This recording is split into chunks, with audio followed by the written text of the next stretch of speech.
All right, all right, all right, all right. Just getting things set up, folks, if anyone's actually paying attention. So give me a second.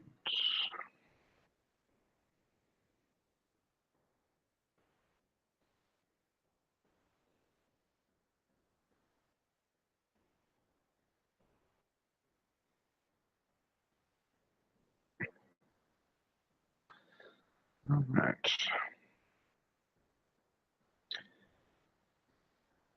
How's it going, Reaper? Cassie, Akio, Fermion? Dude, where's my car?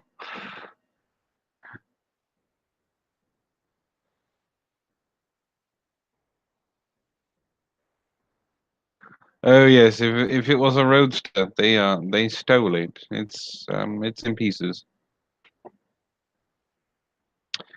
How's it going, Crisis? Moondoggy?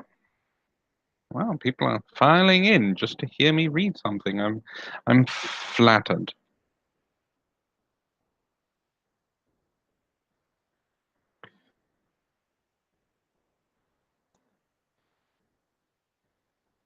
All right, I will be getting started soon. Give me just a second, guys. I'm just loading it up. All right. How's it going, Darkside? Welcome back.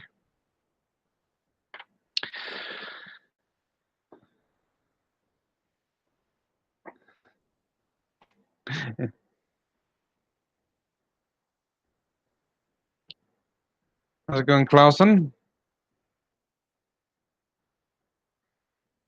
Oh, Fermion, I feel you so much right now. I pulled a muscle in my lower back and it's pinching on my sciatic nerve. It sucks so fucking much. I have never been in this much pain in my life. Okay, so you guys have some choices. I can read chapter 1 of Wanted Dead or Alive, The Proper Villains, or I can read chapters 3 and 4 of Lo-Fi's fanfic, or I can read the radio play that we have going on that we're going to try and edit into an actual radio play.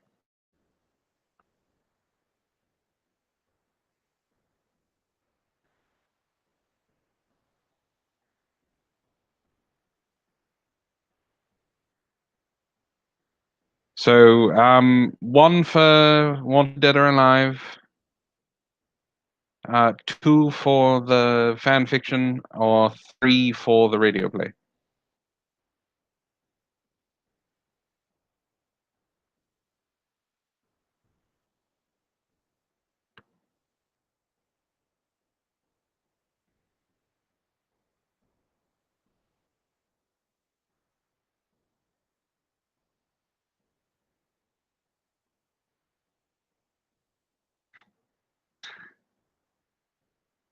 No, there's going to be no Antwon stripping.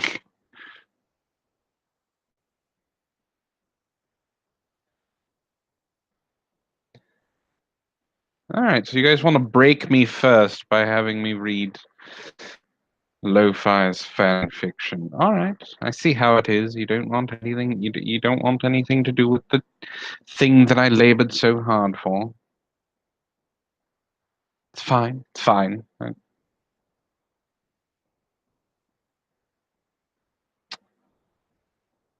Lo-Fi, in Discord, can you send me your radio play again? I cannot find it, and I want to be able to read it.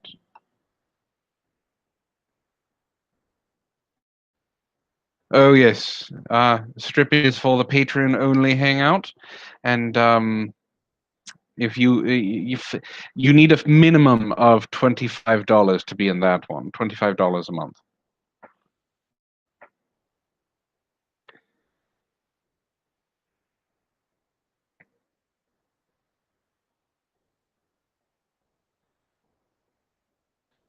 I'm not reading 50 Shades of Grey. I don't care.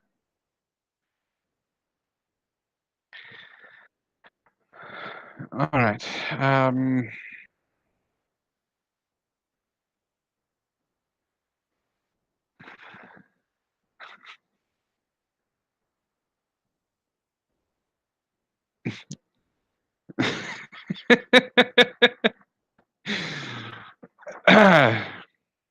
Oh, I'll take $100. I'll take $100 not to strip.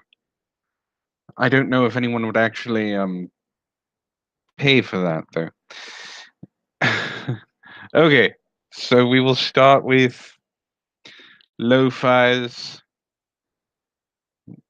fan fiction. Oh god.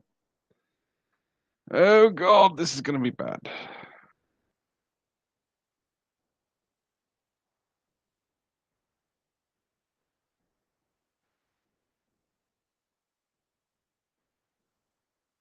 Okay, are you all ready?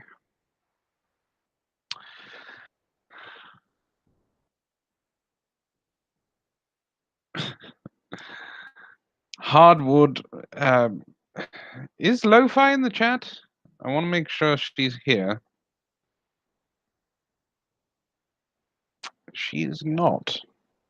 Well, it makes me sad. Hold on just a second, guys.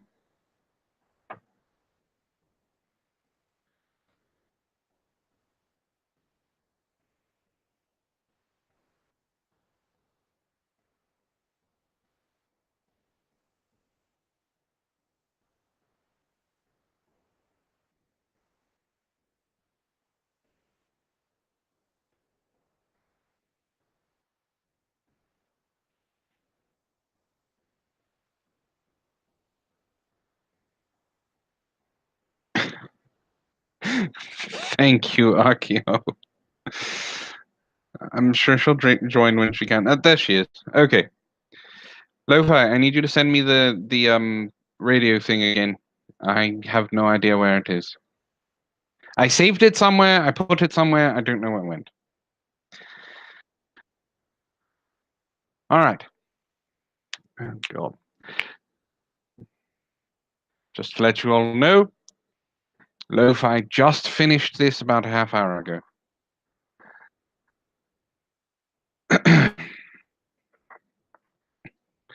Kelpie was on the way. Oh, sorry. Chapter 3, Hardwood Deep Rooting. Kelpie was on the way, skipping along, singing her song, buttocks delightfully bouncing up and down, up and down, up and down. I know it. I know who to get, she said out loud, squeezing her nipples between her grabby sausages, in other words, known as fingers. Cassie, it must be her, for she is awesome and, well, to be frank, I just like the wording of co-pilot Cass. She continued saying to no one in particular. Kelpie bounced her beautiful bosomed body towards the forest of no returns, without valid receipt. What a stupid name. For Cass was a druid, and she had her ways with wood that, in all honesty, as of lately, after her whole hetero magic thing, seemed extremely intriguing to Kelpie.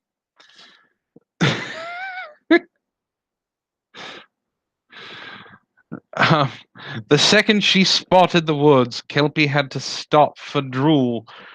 Stop to drool was free flowing from her mouth, another mouth which, while being less usable for receiving nutrients, had seen its fair share of oblong eatable items.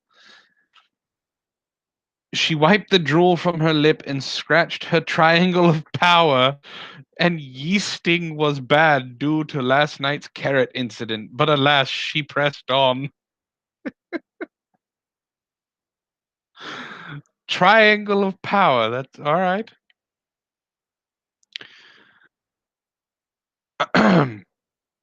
She entered the woods of no returns without valid receipt, and instantly got transfixed by the sounds that hit her. Creaking wood, rubbing up and down against each other, producing an excess of creamy, sticky goo. It's getting a little gay. Not that there's anything wrong with that, just saying. Little dick heavy right here, so I'll skip the detailed explanation of cock trees.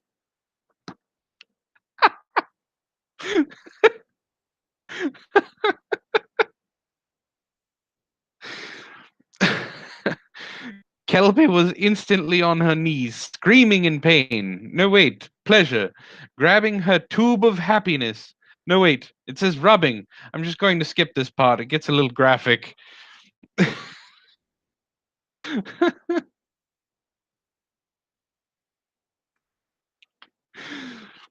Sounds of turning pages. 13 pages of detailed masturbatory scenes. Jesus Christ. Oh, yeah, here we are finally. I'm reading it. That's exactly what it says. It says sounds of turning pages, 13 pages of detailed masturbatory scenes. Jesus Christ. I'm reading it exactly as it's supposed to be. Cass ran from the forest towards the now exhausted and destroyed pile of meat that was Kelpie's ragged form. Kelpie, do you require help? What are you? Oh, she said, stopping and stepping back a little. Sorry to disturb you. I'll just be on my way to my home. Yeah, I have business to attend to. She continued backing up slowly, but never taking her eyes away from the deep rooting going on with that branch and this part of Kelpie that was, well, not supposed to intermix. Cass, please, it's hetero magic. I can't help it. Carry me away from this cursed place of no returns without valid receipt, or I shall indeed spear myself to death in the most pleasurable yet. I don't know why I'm complaining. Please just help, Kelpie said. Oh, okay, I see. Hetero magic. Sure, Cass said, squinting in disbelief at Kelpie's broken form. Let me get Snuggins, the bunny, to carry you to my hut. Snuggins, the bunny? Really? How do I read this more dramatically? With a flurry of rhyming words and a dance unlike any other, that went something like this. Oh, God damn it. Samando Spaden. I can't fucking read these. Spadinki, I celebrate Pushkinki. Spatato, Spumuli, it's a bunny, not a crocodilo. Enema, salad dressing. Because I'm sure she is laughing her ass off. You know now with whom you are messing. Eat me out and throw me away. It's normal in our culture to act quite gay. Uh,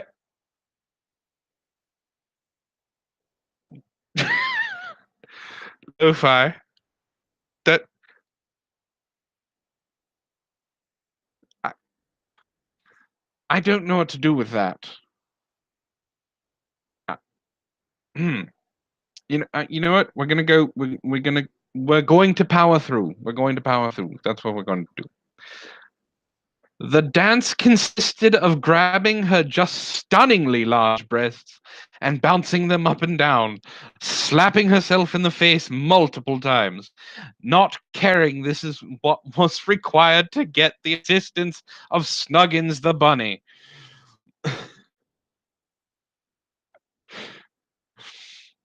With a loud crash and a whirl followed by a boom, something massive hit the ground from the sky. It was Snuggins the bunny, in its rotund, scaly glory. Kelpie looked up. That's not a bunny, she said. Cass replied, Shh. Now, don't tell him his name was was originally Brockholm, and a Greg. He was a Greg of the clan Steve, but he hit his head and now he can fly. He thinks he's a bunny. Kelpie sighed and looked up. Whatever, just get him to carry me, you hut. Oh, God.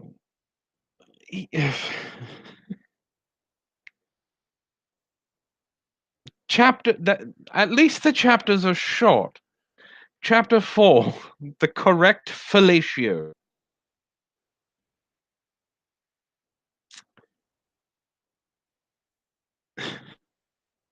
All right.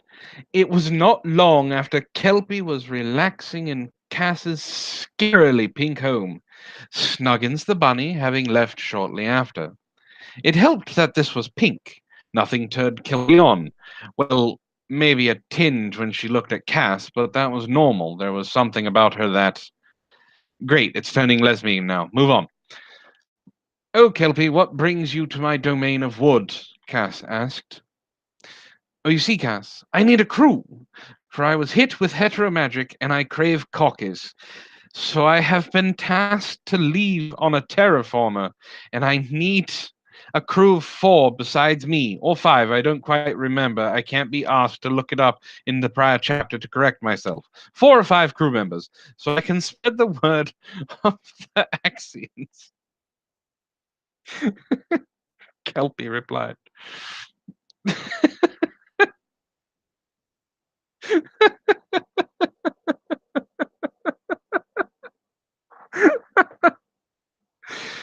Oh, God. Oh, and what does that have to do with me? Cass asked, her nipples perking up in anticipation of the answer. Oh, you were the first person I thought of, cause Kelpie replied, stealing a glance at Cass's ginormous boobs that seemed to have grown since the last time we mentioned them a couple of lines above.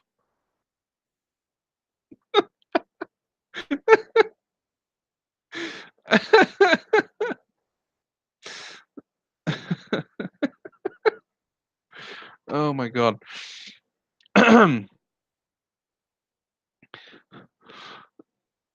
Oh, you are the best doctor in the village, and it has been foretold that we are to get a lot of sexually transmitted Disney's. It says Disney's. I'm going to read it as Disney's. Sexually transmitted Disney's at this new planet because of how much rocket juice our abyss flanges shall swallow.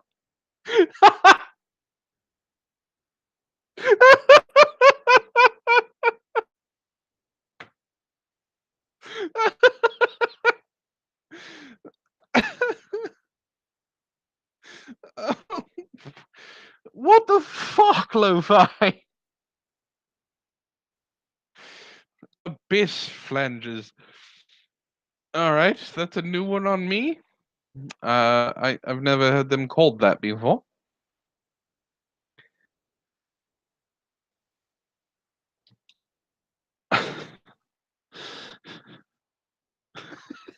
Sorry, dark side. Kelpie licked her soft, glistening, meaty, without getting too big lips, just perfect for swallowing objects up to 8 inches with a girth of approximately 3. Oh, Cass said, are we really doing this? Oh, in front of every new sentence? God damn it, I hope you pay me well for this shit. Oh, God fucking damn it. Oh well. Oh, indeed, oh.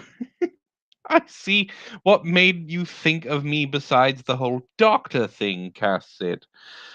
Uh, oh, I have a nagging feeling you are one of the girls here that, besides me, might not be the lawfully required amount of queer, which is 100%.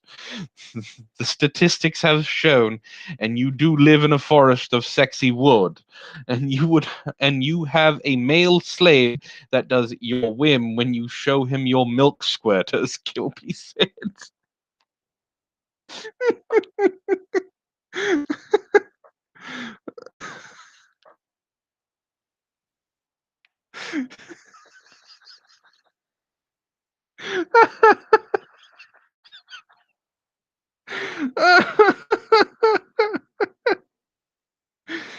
Yes, apparently.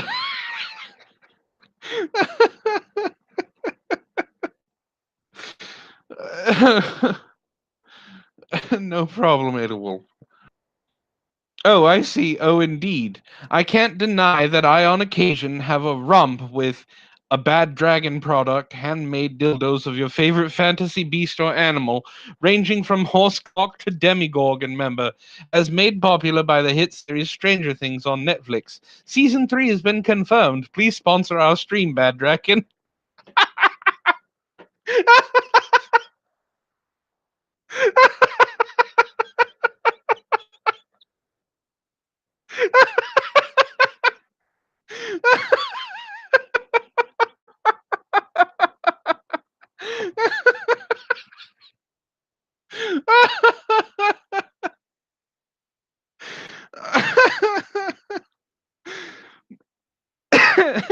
Cass said, while looking into approximately the area where the narrator would be if he was indeed narrating this, or a camera for a feature length movie, or television series based on the stories of Kelpie the Depraved.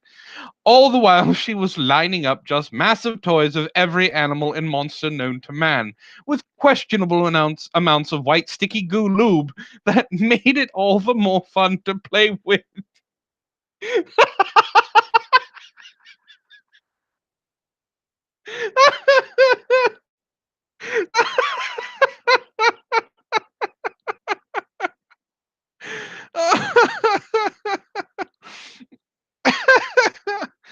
Oh God. That's it. I'm quitting. This is the worst thing I've ever narrated. I don't care. Give me my pay. I'm out. I'm out. Fuck this shit. No, don't leave. Lo-Fi yelled out loud at the narrator leaving the recording room. I'll pay double. No, I don't care. It's beneath me. Do you know who I am? The narrator yelled out at Lo-Fi in heated anger. Yes, I do. I'm so sorry. Lo-Fi said, falling to her knees crying. You could at least get to the part where the right fellatio was explained. Find another narrator, the narrator said, leaving the recording studio and slamming the door behind him. I wish I could actually use sound effects. Lo-Fi was distraught, but she was strong, independent, a strong, independent female. So she gathered herself and went out of the room. It was time for a lot of blood. Chapter 5 preview: The Hunt for a New Narrator, narrated by another narrator.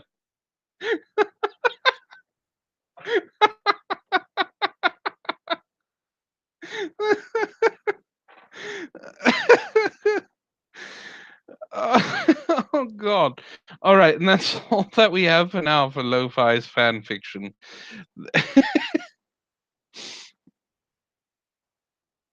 It was so bad that it killed it. It made the narrator quit.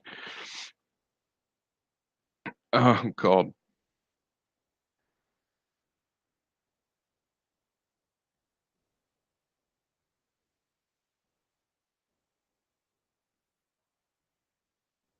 All right. So, oh, you no, you didn't transcend the fourth wall. You destroyed it with 16 pounds of C4 and a nuclear bomb just in case.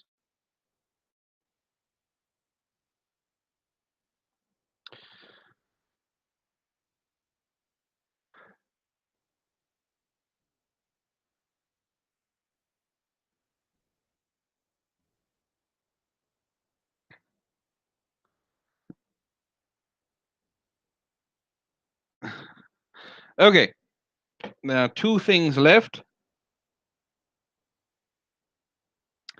Type 1 in the chat if you want to hear chapter 1 of the prop of Wanted Dead or Alive, or chapter 2, or press 2 if you want to hear the radio play that we are going to flush out.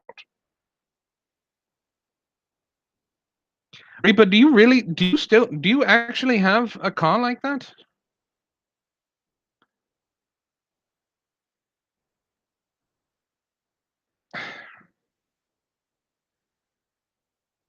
Okay. Five. What five for? I don't even know what four is for.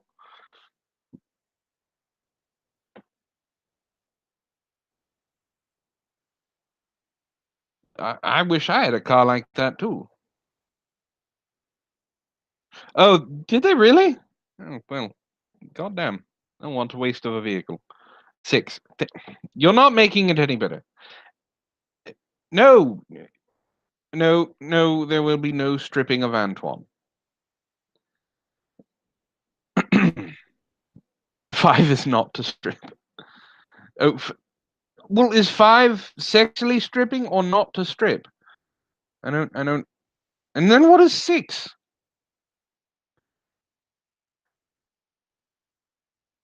It, they could have given me the red Tesla Roadster. I would have been perfectly happy. Okay. So I'm going to read Wanted Dead or Alive. Now, I want you all to know it's been a while.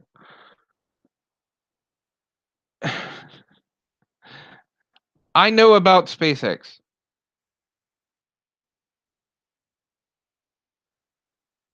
Um, it's been a while since I've written anything, so um, please be gentle. Now, I have to explain that there is a lot of dialogue in this first chapter because I wanted it to be explained uh, through the eyes of someone who is actually in the world. So, okay. Wanted Dead or Alive, the proper villains. Chapter 1. Can you state your name for the record, please? Detective John Orville, former lead detective for San Angeles Police Department, formerly Los Angeles Police Department. An older gentleman sat down at the silver table in the interrogation room. His soft southern accent filled the still air. It was the same one the department had used to question other criminals for years, and now he was there. John was tired, but he was old, so the two kind of went hand in hand. He was pushing 50, and his waistline surely showed it. His eyes still sparkled blue, and his silver hair was combed neatly, trying to hide a bald spot that was rapidly growing at the back of his head. And do you know why you're here, sir? A very nondescript agent was already waiting at the table. They all looked the same, no actual features to tell one from the other. It was supposed to be this way. The only thing that differentiated them were their bar-coded badges that listed the pronouns that they were to be addressed by. No, but I have a good idea. It's about time you IDL boys looked into this. The agent flinched it. It was slight, but John caught it. Sorry, IDL folks. I don't need another write-up for microaggression infractions. The Agent Bex, gave a curt smile and then placed a manila folder on the table. The word classified was stamped in bright red across it. John looked down and sighed. He knew what it meant, and this little meeting made even more sense now. Please start at the beginning, Agent Bex said, motioning to the folder. The beginning? All right. It starts in 1990. No, the beginning of the case. Agent Bex cut John off. Yeah, and for me to do that, we got to talk about 1990. I mean, that's when all of this really started. Do you want to hear this or not? Agent Beck's lips tightened, but they relented with a slight nod. All right. Like I said, it was 1990, and the internet was just something that the military was using to communicate with each other.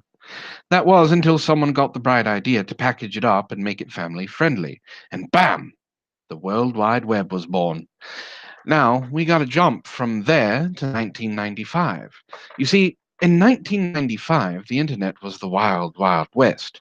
You could find anything, you could say anything, and you could pretty much do anything you wanted.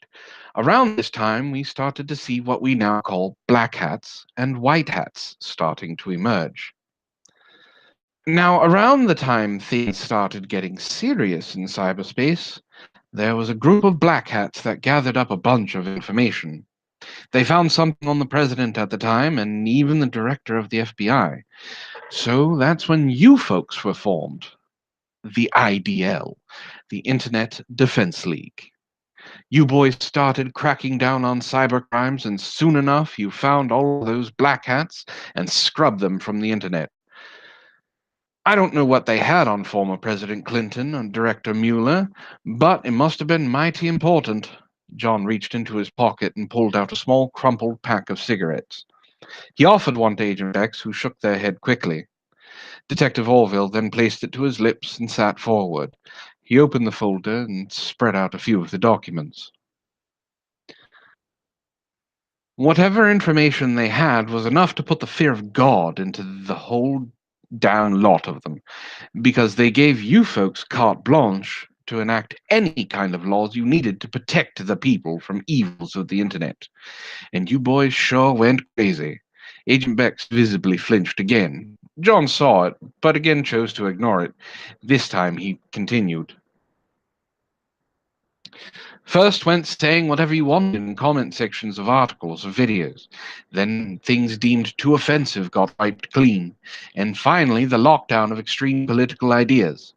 Now, it all came down to who was really in charge to determine what was good and bad. But let's just say it was more of a conservative mindset that y'all made sure got the axe.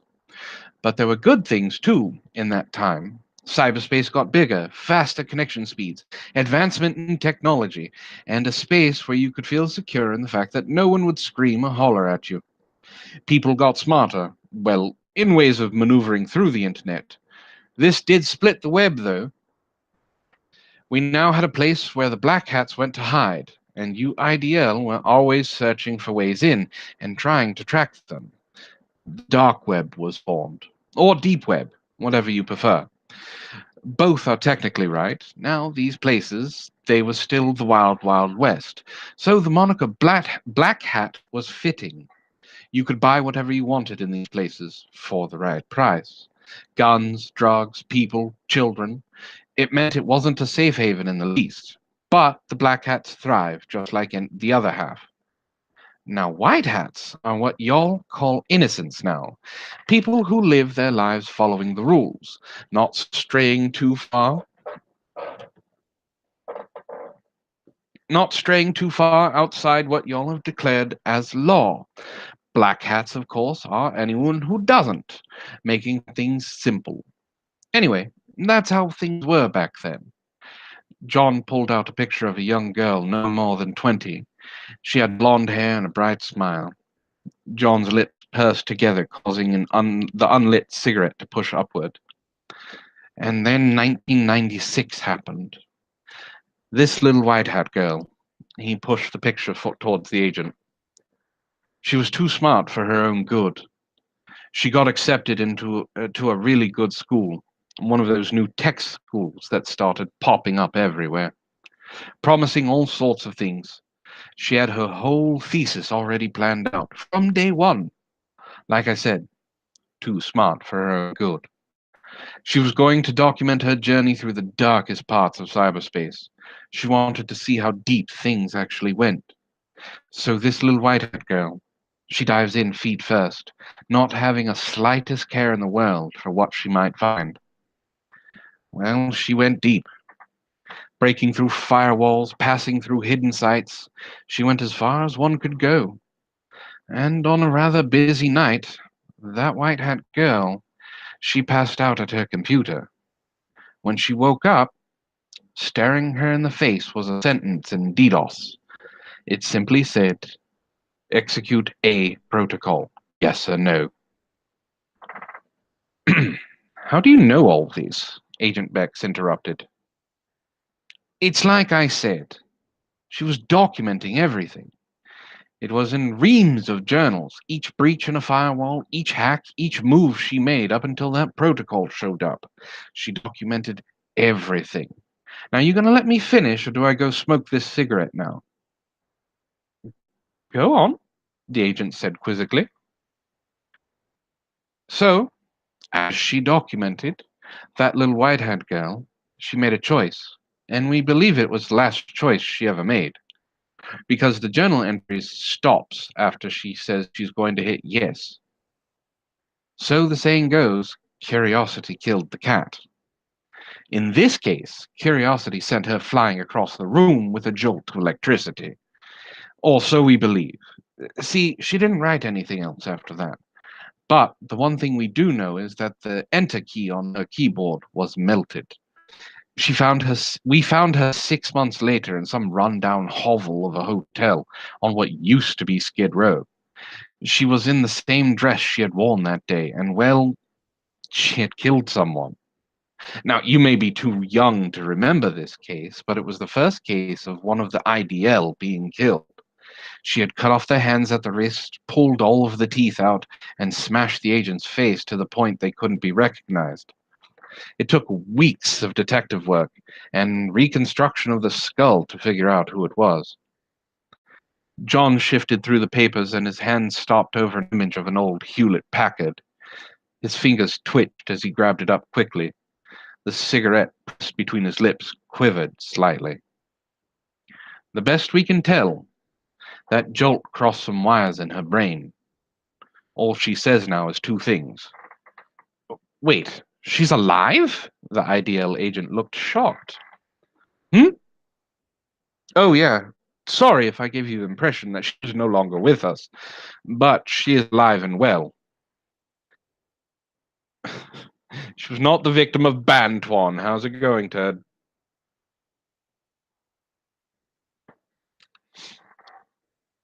Well as she can be with being in a catatonic state and all. She only mumbles two things now, one being, you are not prepared, the other being, he's coming. That you are not prepared thing was scrawled all over the room we found her in. She'd used the IDL agent's blood as paint and their hands as a gruesome paintbrush. I thought I would spare you those details, but this computer was a real brain burner. Sorry, Tish. Like I said, we found her 6 months after all this happened. By all accounts of her journal, and her dorm sure as hell showed it, dust was everywhere, and since she had paid up for the year of school, no one had even tried to enter it. Now, back then, if you didn't pay your electric bill after the second missed payment, they would shut you off. The place hadn't had power for a good 4 months. The place smelled stale and moldy. Nothing was working. Even the water had been shut off. But this damn thing, Detective Orville tossed the picture at the IDL agent. That damn thing was still working. Hold on a second, guys. I think I'm just letting them in.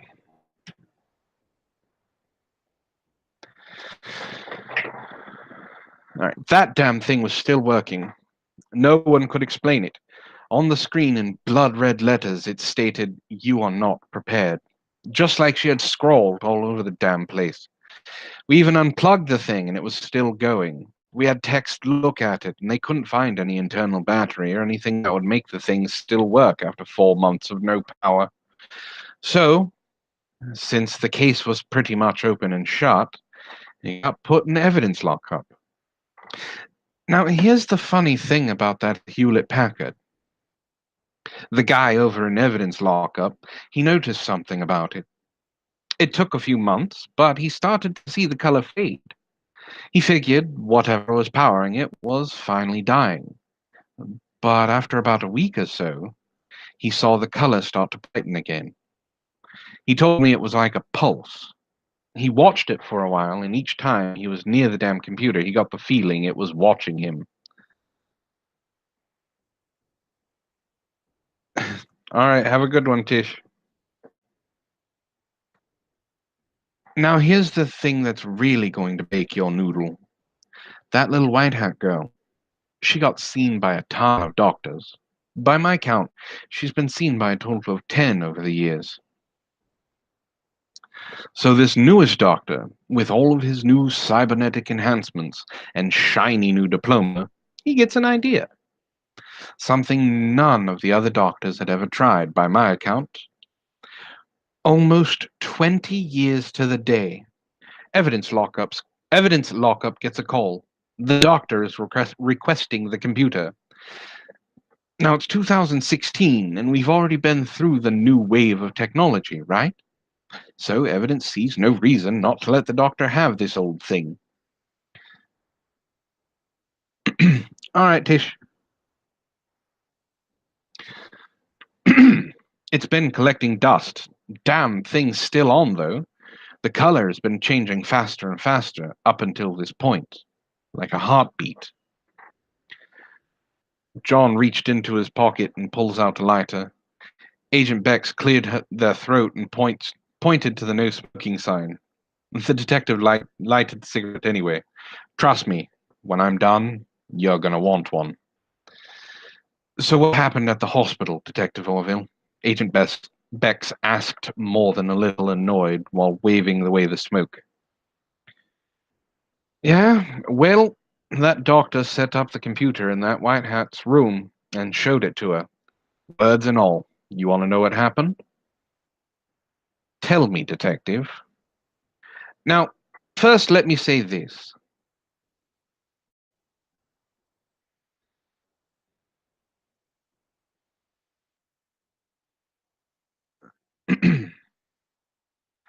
First, let me say this. That jolt from the computer did something to her. She was so focused on going as deep into the dark web as she could that she had blinders on.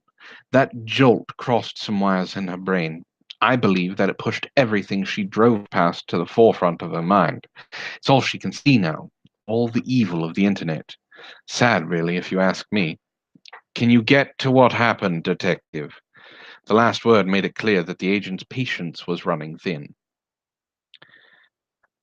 Well, that little emaciated, catatonic, completely gone girl took out 4 orderlies before she was stopped. Felt bad for that doctor, too. All his fancy new cybernetics. She ripped them right out of his damned head. Even went after the new eye he had put in. It was a good thing none of that was connected to anything important, right? John laughed a little, then took a deep drag on his cigarette. 4 orderlies dead, one doctor in a vegetative state, and that little girl fell right back into her catatonic state as if nothing ever happened. But one thing did change. She wasn't speaking only 2 phrases anymore, just one. He's here. Who? What? John asked, confused. Who's he? Who was he? Oh, yeah. Well, that's the best part. That damn computer got put back in evidence lockup. That meant it was now our problem again. The officer that was there that night swears to this day on the graves of his unborn children that what he saw really happened. But wouldn't you know it, the security cameras stopped working at around the time he says the thing that happened. He says that the red letters changed, not into a new phrase or dull like it had done so many times before. No, he says they shifted and molded into 2 round discs, eyes. He said that the screen cracked below the eyes and formed into a smile too long for a human, and the teeth it showed were sharp, like a shark's mouth, just a row of chompers made to tear things apart. Next thing this guy knows is that he sees fingers push through the glass as if it were water. First one hand, then a second, and then whatever it was pulled itself completely out of the computer screen. He says it stood up, looked right at him through the cameras. Its skin was black. And I don't mean POC black, like African American black. No, he says pitch black. The feeling he got staring at those 2 red eyes were as if all of the darkness of the deep web had just taken form. It grabbed a red hoodie from evidence and grabbed the handle. Then it was gone. John waited for any reaction from the IDL agent, and he saw a shiver go through Agent Beck's body from shoulder to their toes. The agent knew what he was talking about. Now, this was something like 10 years ago. No one has heard from this thing since, by my recollection, but something interesting has been happening, hasn't it? What do you mean, detective? You know what I mean. That saying. It's been popping up everywhere. Give me a second.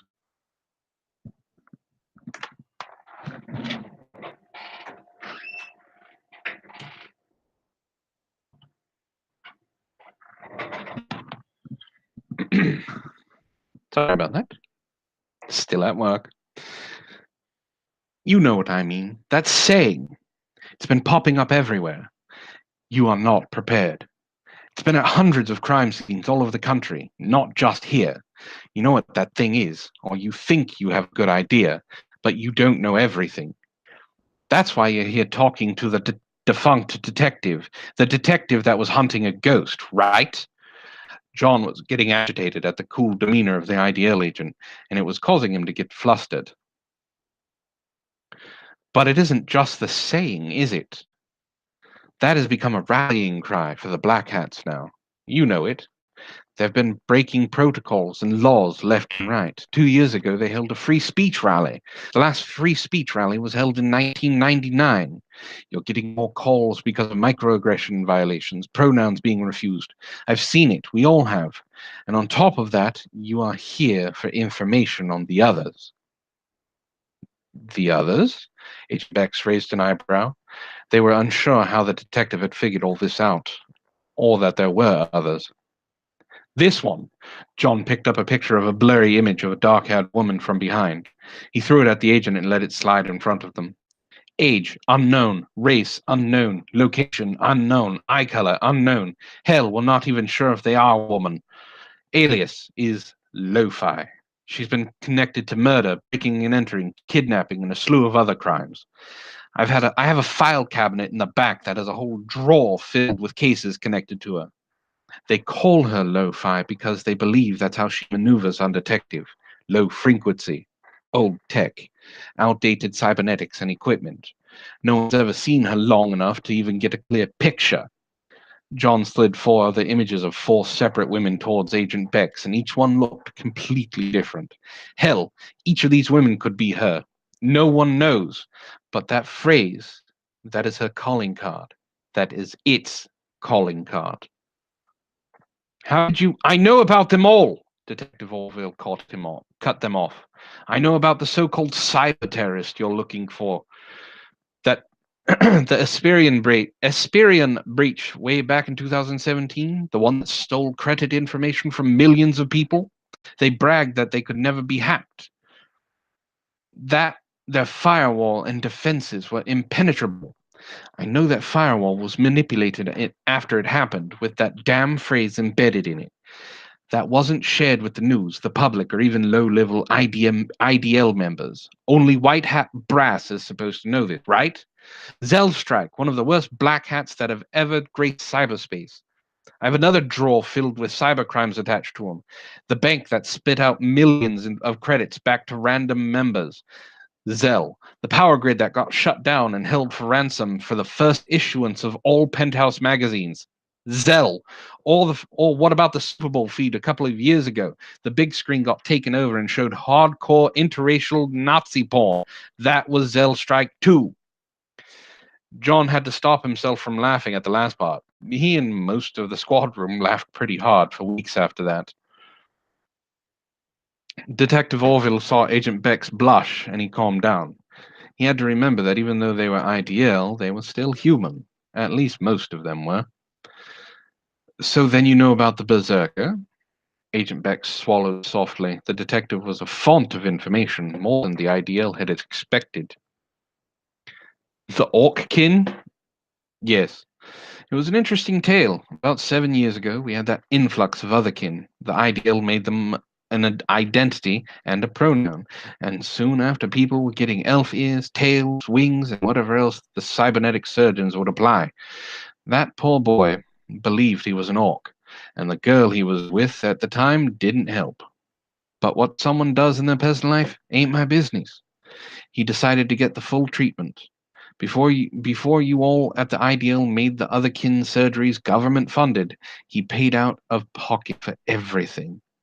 Increased strength, increased speed, increased size, skin discoloration, tusk implants, cybernetic eyes, flattened nose, everything.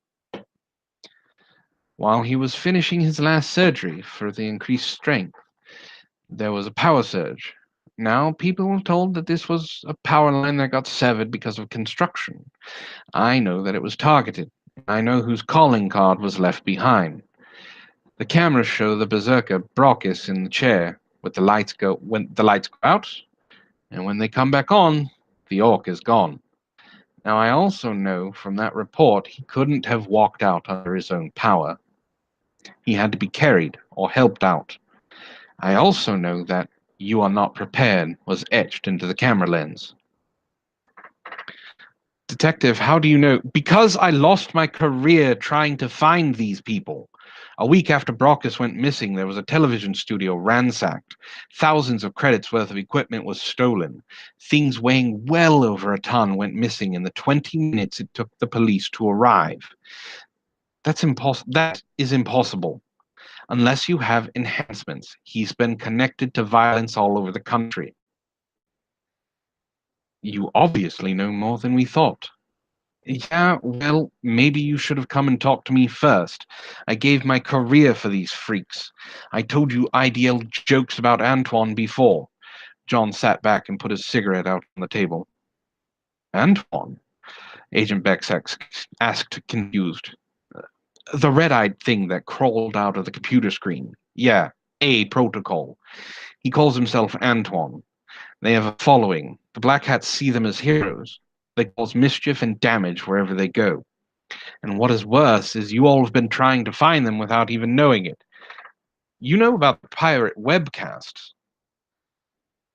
Yes, that's them.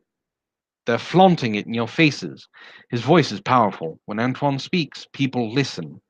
They're calling them the villains. The what? The proper villains. This is the name of their group. The Black Hats named them. They ran with it. And do you want to know what the worst part of all of this? What would that be, Detective Orville? John took out his last cigarette and held it between his thumb and index finger and pointed to a large mirror on the wall, the one-way mirror that he knew it was. I know that there's an ideal member back there getting me my walking papers. I'm being let go today because I know more than I should. And once I get them, once I'm finished clearing out my desk and step outside, I'm going to finally meet Lo-Fi for the first time. More than likely it'll be my last time too. Because those fuckers. He laughed and set the cigarette down. I thought I was closing in on them. I honestly thought I was getting close. But they knew where I was the entire time. I got a letter, an honest-to-God letter, not an email, not a text, or a tweet. A postcard saying, "Sorry to hear about today. Tell the IDL everything. Going to miss you, buddy. Signed, Antwon. You are not prepared for the villains. You don't even know what's coming." John was sitting at his desk later and looked up as his lieutenant came to his desk looking upset. He knew what it was. He didn't know how Antwon knew, but he didn't care. He was glad this was going to be over. He had become a laughingstock trying to chase ghosts. After being congratulated for his service, he was offered a nice pension and full benefits. He knew he'd never get a chance to use them. John Orville gathered his stuff for the last time and took his first steps out of the station as a civilian. And as he walked down the steps, he continued to look around him for any signs of the villains. He could feel them watching him. He stopped and began to open a new pack of cigarettes. As he placed the first one to his lips, he heard a soft but sing-song voice whisper into his ear. "Those things will kill you, John. We can't have that, now can we?" Lo-Fi? John felt his throat close up. "Oh, you remembered me," she chuckled. "Can I at least take a look? I mean, I've been looking for you guys for years." He could hardly breathe. "Look up, Johnny boy, right there. We really appreciate this." John looked up and caught a glimpse of red. He saw them. Zell in his signature blue mask, Brockus in his orange hue, and Antwon, those red, piercing eyes and Cheshire Cat smile. He turned and saw Lo-Fi. She was so close he could smell something that his brain would register too late as papyrus. It won't hurt, Johnny boy, I promise." John looked into what he could see of Lo-Fi's eyes, hidden behind beautiful blonde hair and a pair of glasses that made her look so unassuming you could easily see her as a librarian, not the cold-blooded assassin her files said she was. Green eyes, playful and bright. There was a pinch in his back and an intake of air on his part. It was uncomfortable, but he could feel his energy being drained from his fingers. His knees were weak, and he could no longer support his weight. In seconds, he fell to the ground as his life's blood drained onto the pavement. Lo-Fi was gone before he had even hit the ground. End of chapter 1.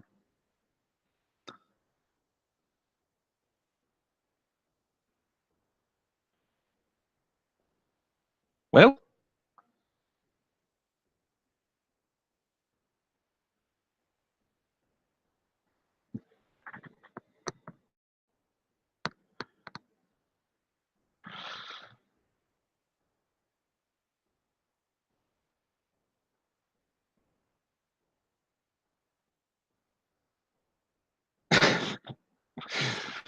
well, I'm sorry you hurt your sciatic. Thank you, Fermion.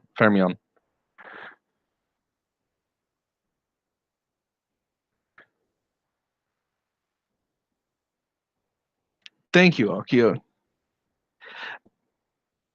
I can't continue. There's no more. I would read chapter 2, but I haven't written it yet.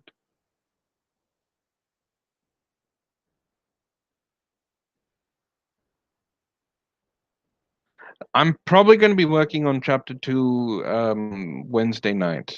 Um, Tuesday or Wednesday night. I don't know.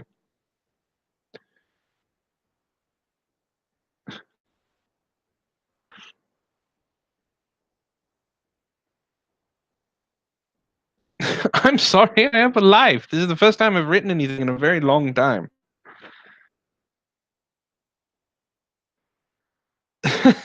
The wrench henchman? Uh,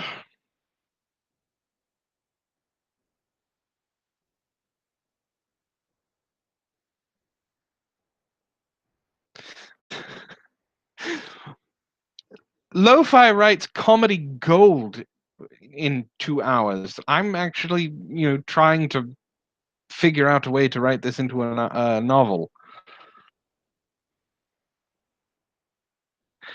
Thank you, Cassie.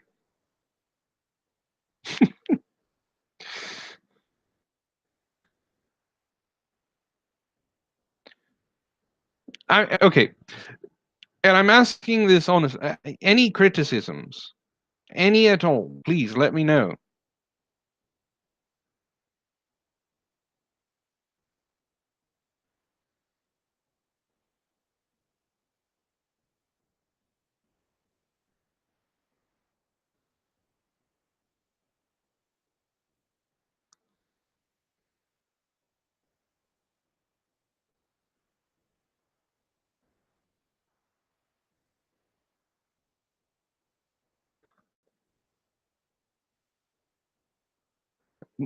Lo-Fi, I'm afraid of your novel when it gets released. It sounded like a book.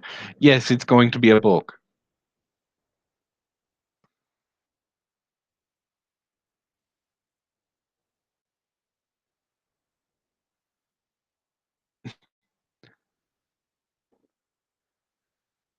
I know. I have to go back and this is basically the rough draft. I have to go back and fix grammar mistakes that I found while I was reading.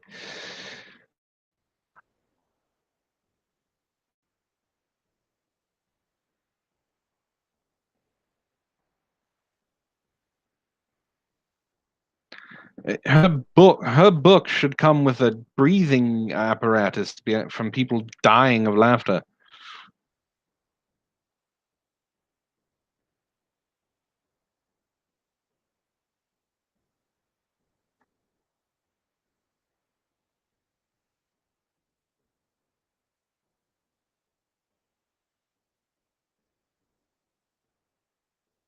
I'm almost afraid of what Gnostic would say if he was here. Probably shoot me. Okay. Well, thank you for all your wonderfully warm words. Now there is one more thing, and then I will take suggestions from you guys.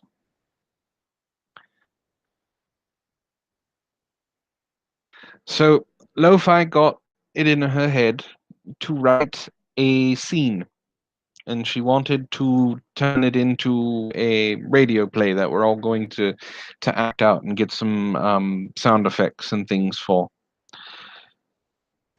So this is basically a heist scene,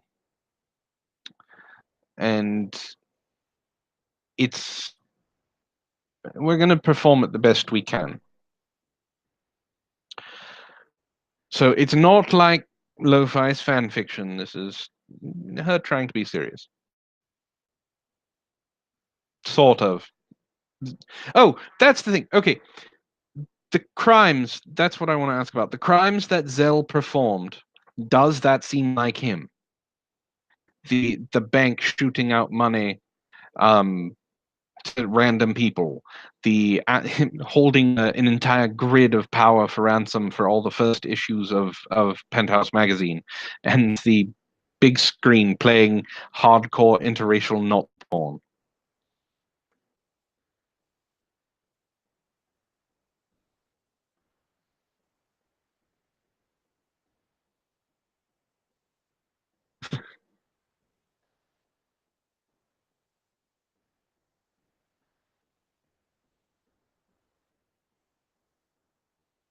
It's super petty and it sounds like him.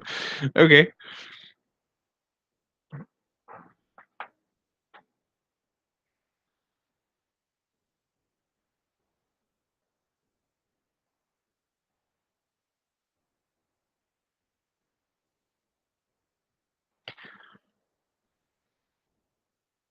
All right. I will move on to this radio play. Oh, the command position will be thrown in there. Don't worry. This was just kind. So what I wanted the first chapter to be, and why I wanted it mostly dialogue, is because I wanted to be able to express how the villains are affecting the world. It's explaining the world. It's explaining what's been going on. It's in the future. It's 9 years and 8 years in the future with an altered timeline kind of thing where cyberspace and it's cyberpunk. So um I wanted to kind of, and basically with the introduction of the IDL, I wanted people to get a grasp that basically the social justice warriors have won and have turned the world into what they want.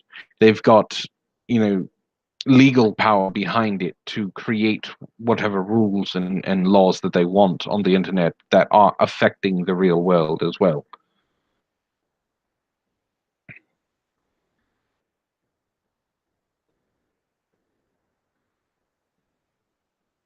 Yeah, kind of like that. Think like Blade Runner, Ghost in the Shell, stuff like that. Okay, so the fact that you say that more random, you have to remember that at the time that the crimes were happening, he's already been recruited by Antwon. So Antwon has kind of maneuvered his destructive force, his chaotic force.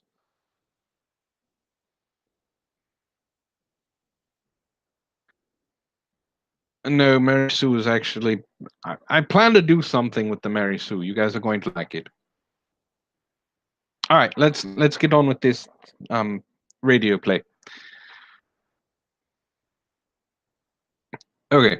Antoine paced back and forth in the lobby, gunfire sporadically peppering the wall behind him, in a slowly approaching pattern snaking towards him. Zell! He exclaimed. Are you in soon? Just a minute, he yelled back. Can't a guy get some calm and quiet to do his job? He went back to just humming. Footsteps approached behind him. With not a care in the world, Zell picked up a high-tech looking orb, twisted it in the middle, and threw it behind him. The footsteps stopped, as if confused by what Zell threw. What the? Zell heard exclaiming behind him, closely followed by a sucking noise, a scream, and what sounded like meat being thrown into a blender. Eek. Antoine tapped his foot slightly. More and more guards could be heard approaching outside the door. He turned slightly and stared at the back of a blonde-haired woman standing bent over a still living, whimpering guard sitting on the floor against the wall, covered in multiple bleeding cuts. Eeny, meeny, miny, mo, I wonder where my knife will go, was all he could hear, closely followed by a pained yelp and a slight giggle. Lo-fi, Antwon said. Antwon, the blonde-haired woman said, just slightly tilting her head backward to listen to his words. He knew she was always listening. She always listened to his words. He had that power over her. Lo-fi, could you get over here for a second? Antwon said, a broad smile spreading more and more across his face. Sure, just a second, Lo-fi said. There, little fella, it all ends now. She pulled out a big, oddish black book and placed it on her heart, facing the guard, her mouth moving slightly as if reading something in her head. All the while, she slowly but surely pushed the knife into the guard's throat. With a final gurgle, the guard slumped. Lo-Fi removed her book and put it back in her backpack and walked towards Antwon. Here I am to save your day, she said, throwing her arms up. She saw the smile in Antwon's face, and she knew Antwon had a plan. So, what's the plan? Lo-Fi said. Oh, well, as you can hear, he said in his smooth yet otherworldly accent. I didn't know it was otherworldly. Do you guys think it's otherworldly? There's a lot of guards on the way. A lot. And I'm here thinking that while I got deep into the system, you and Brockus take care of the guards. Zell does what Zell does best. So, where's Brockus? No, this isn't the fanfic. The fanfic was read first as per the chat. Technically, it's a fanfic, I guess. It's about the villains.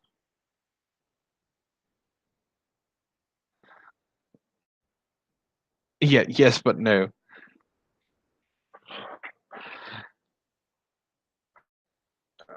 Oh, he is out and around, Zell answered in the background, nonchalantly typing away at his computer. A shot went close. Too close for comfort. It almost hit Antwon. Very close. Too close.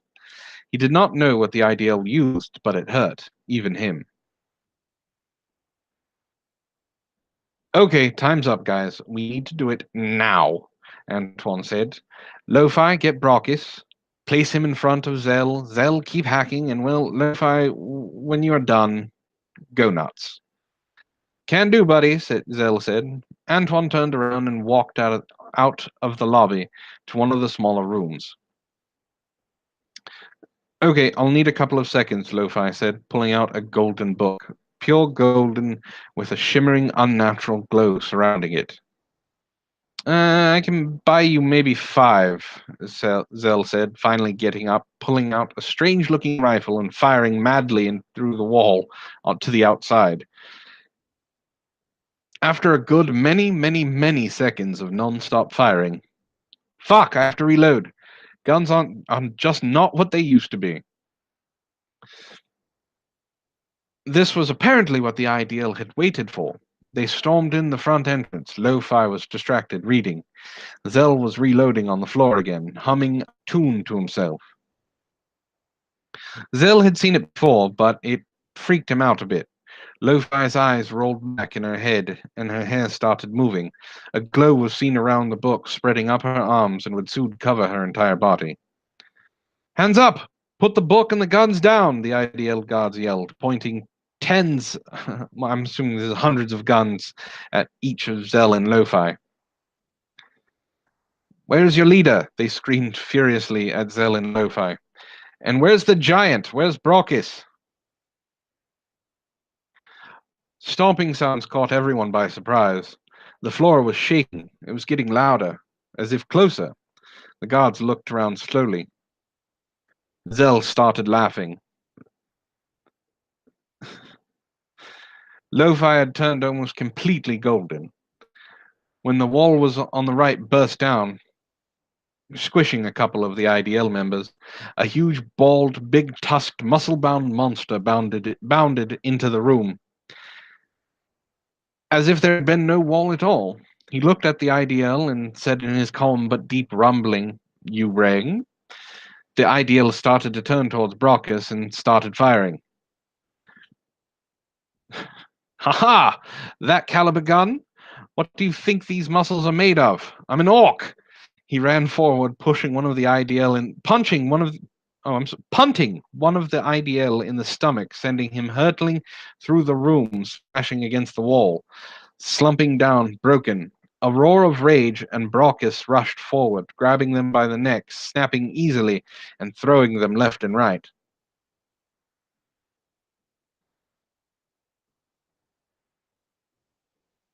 He got to the entrance, having driven the remaining IDL out, but stood in the entrance and looked out. Fuck, they brought the big guns. Zell, do you have any gadgets you can use? Brockus asked. Nah, man, I used them up. I used them all. Didn't think they would go this wild over such a small thing. Anyways, Antwon is in the back doing his thing, and Lo-Fi, well, I don't know what the fuck she's doing, but what she's summoning, but damn, it's taking a good while. Must be a biggie, Zell replied. Antwon poked his head out the door. Brockus, finally. Come in, man. I need some lifting done. Zell, how's it coming along? And is Lo-Fi still summoning? Aye, Brockus said. I can't do his voice, so aye, Brockus said and walked towards him.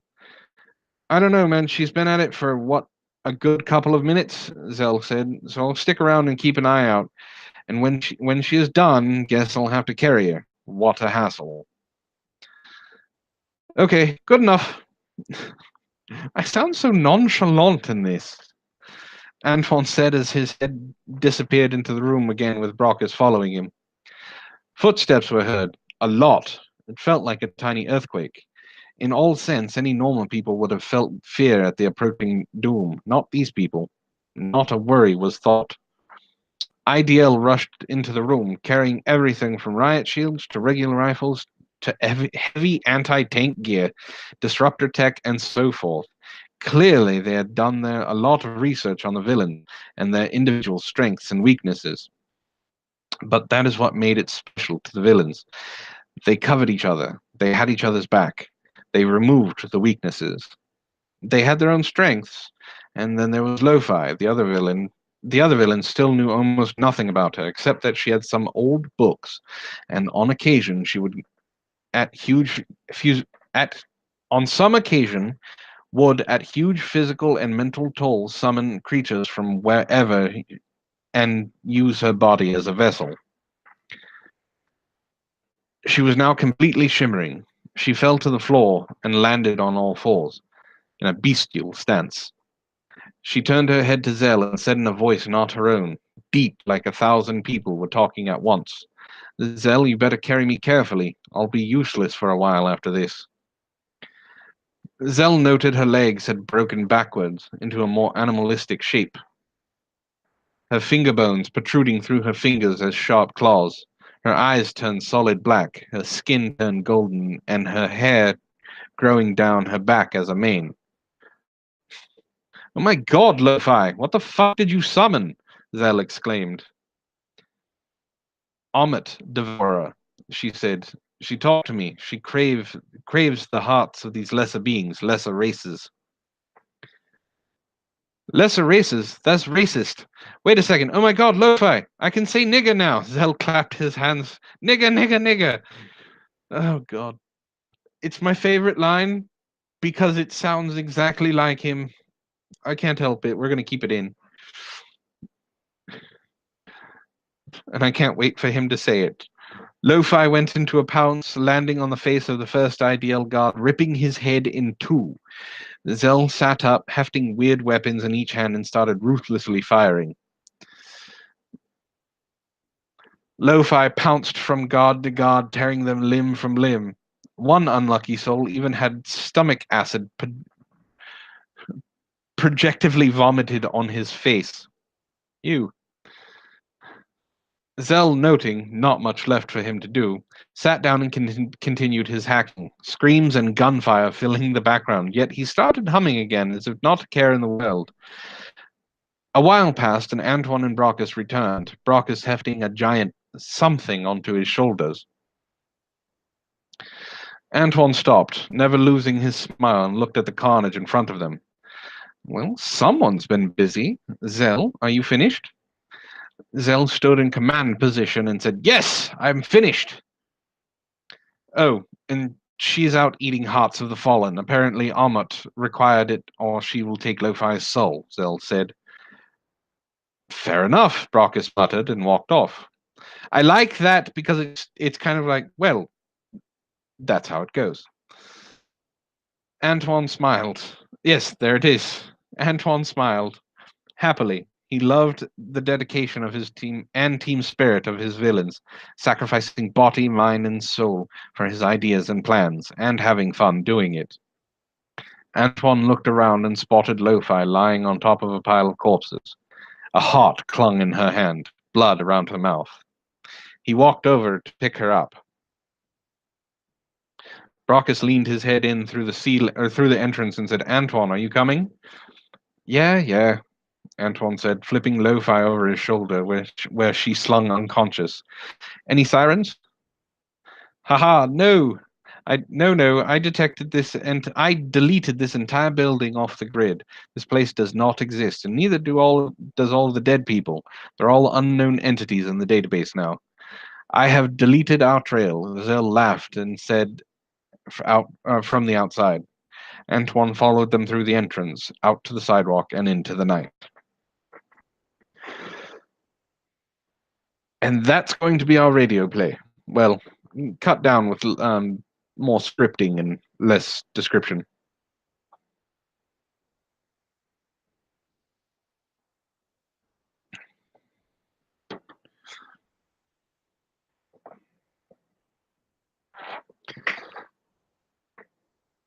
I really like it, and I really want to do it justice. Deleting people in real life, yes.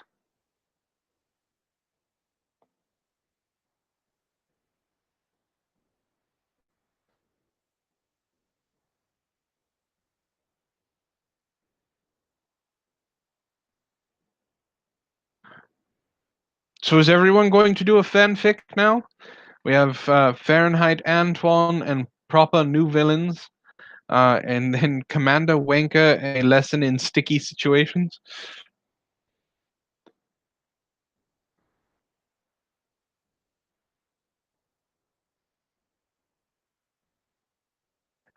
Yes, War of the Worlds esque. Because Lo-Fi is able to use OBS, we're gonna do. I'm gonna help her script this out, and we'll get some sound effects going and things like that, and we're gonna perform it.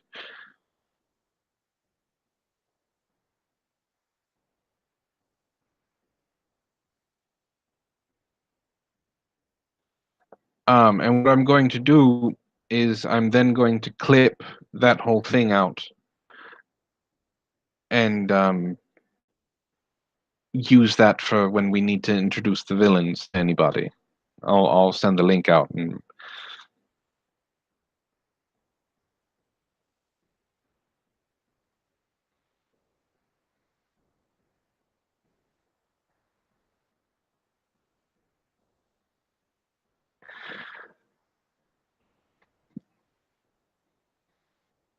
in a space where there is no room, in a structure that was never built, meets the guild that doesn't exist. Yeah, kind of.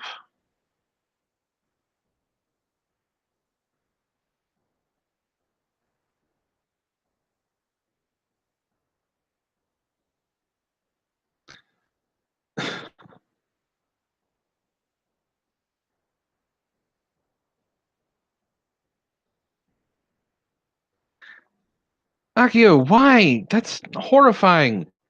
And Christmas was like 3 months ago. They gotta be stale as shit.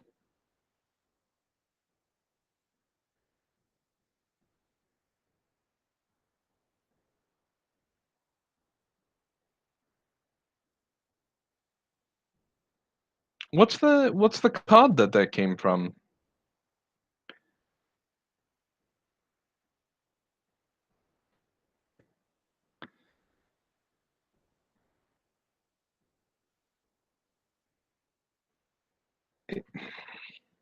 Well, you have some time, but they probably taste awful.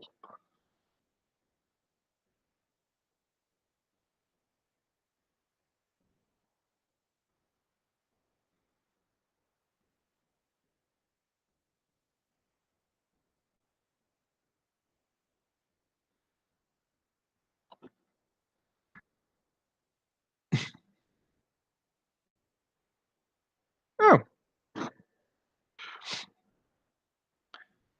I knew how you were saying the date, Akio. I'm not too retarded. You're too high to follow it at first.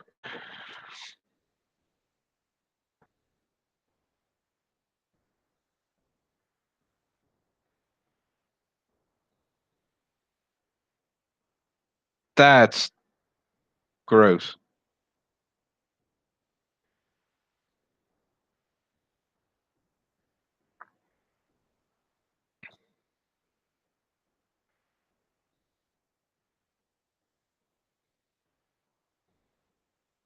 Oh, I'm glad you liked it. I still have time. Is there anything you guys want me to read?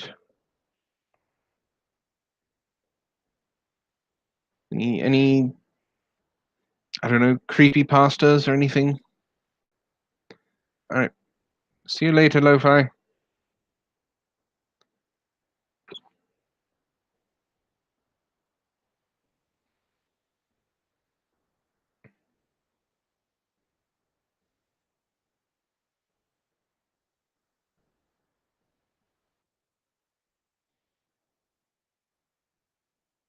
My memoirs. I don't have 50 Shades of Grey, so I'm not going to be reading it. I mean, I can talk about things from my childhood, but I don't think they're very interesting. Why would you eat a peep from 2016? What is wrong with you?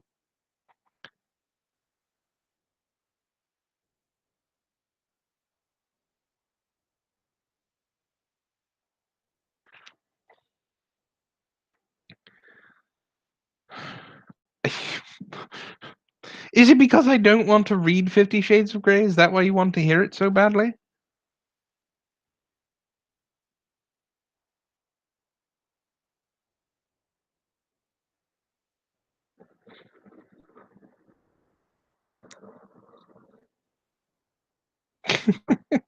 At least you're honest about it.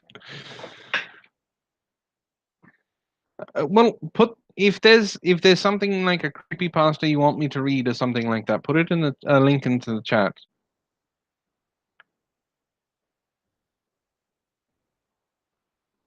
I'm not reading that ever.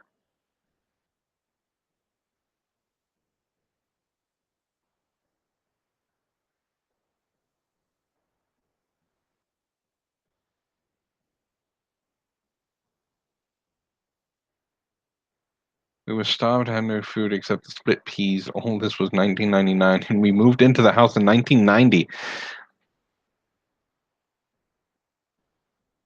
We ate family.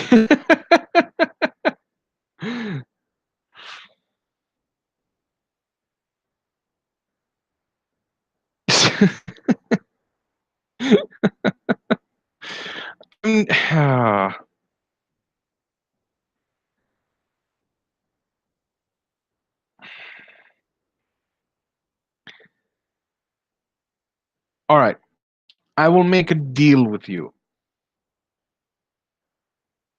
If you do that, Reaper, I will buy the books, but I will only read the chapters on the live stream. I'm not going to be doing a video of these things. I don't want them to be a series on that I have to deal with.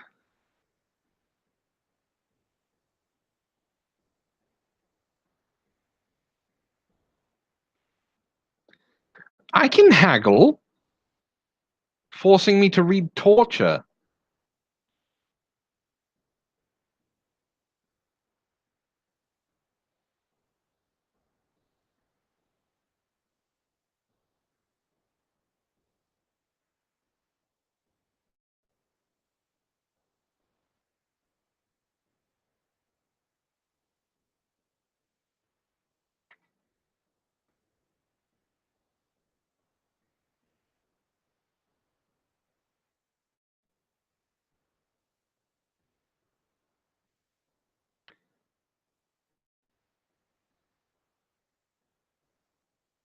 No, I'm serious. If you want to do that, I will use it to buy at least the first book, and I will read it on stream. I'll make it a thing, like every Sunday morning, until I finish it and die, because my brain will have melted.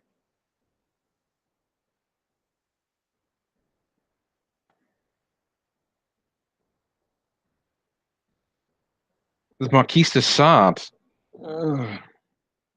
I want people to be entertained, not bored.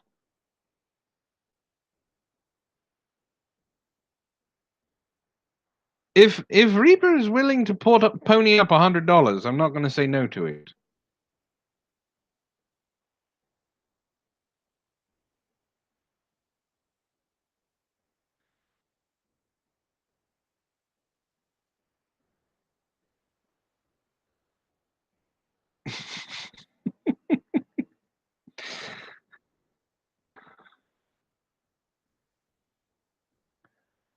Uh,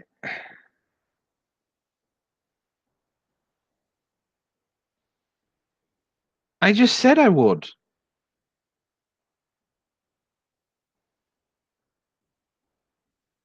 I'm not going to buy it right now.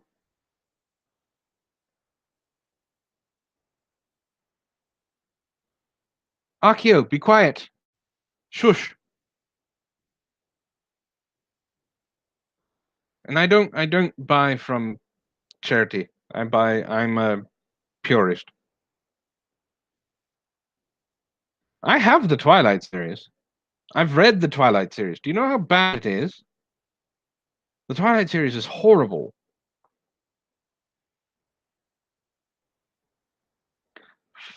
Fucking sparkling vampires.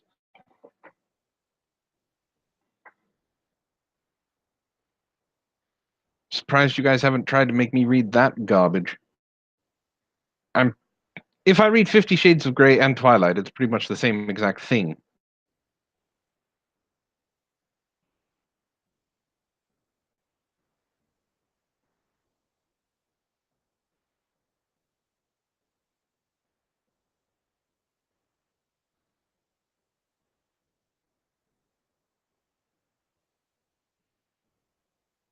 Read my whole Gaia up.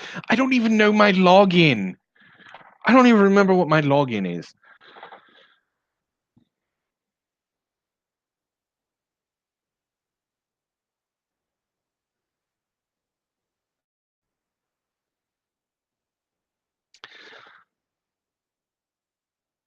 Oh God, no! Don't.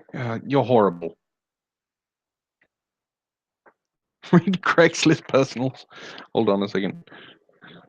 Cra- Craigslist personal ads.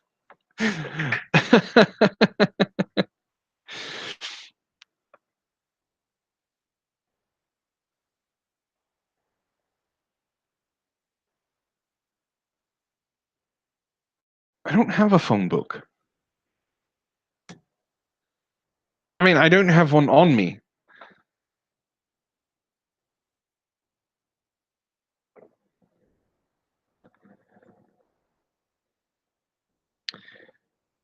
Do I have something from the old roleplay sessions?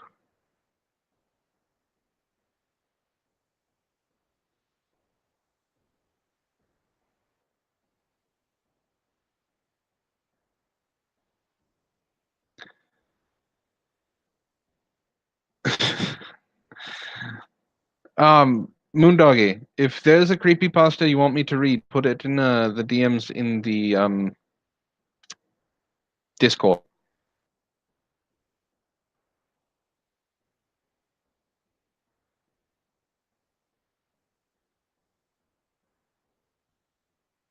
Oh, I've heard about Mimnock the Devil. I had what the fuck is the one? I bought one a while ago, and it was about another vampire. I can't remember her name. Um, fuck. But it was about her and how she's.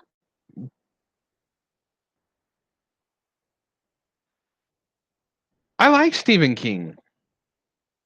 I I like Stephen King, but I think he's a little wordy. Like I've read it cover to cover, and there are certain points that are extremely detailed, very well detailed, but have nothing to do with the fucking story. It's just him building the world, and he's just very wordy. I don't have Call of Cthulhu.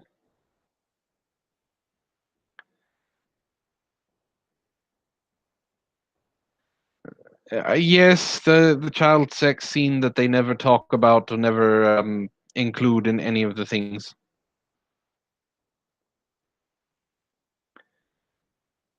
All right, if I put that in the search bar, will it just bring it up? The JVK11 whatever.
Oh God, this is actually pretty long.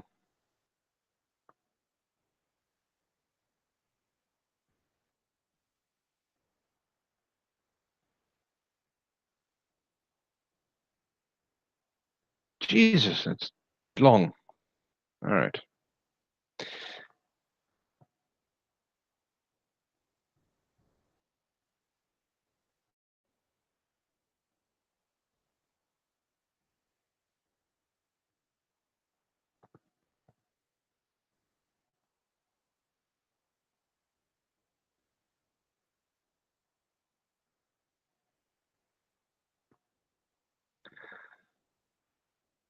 All right, I'm on a creepy pasta site.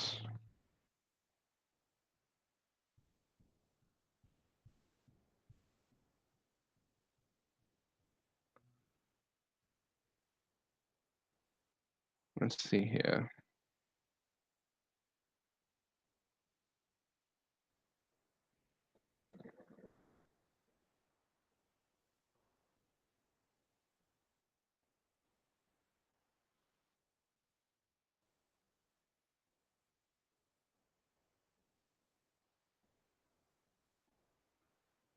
Okay.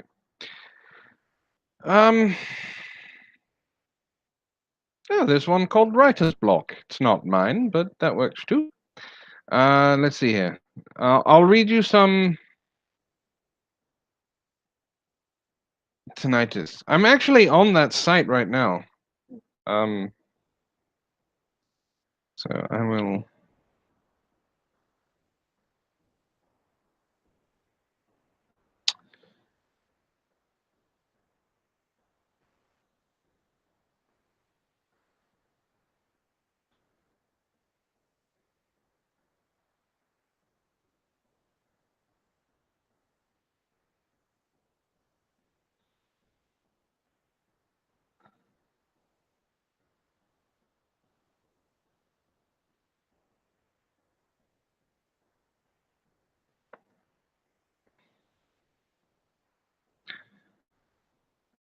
44 minutes. Okay.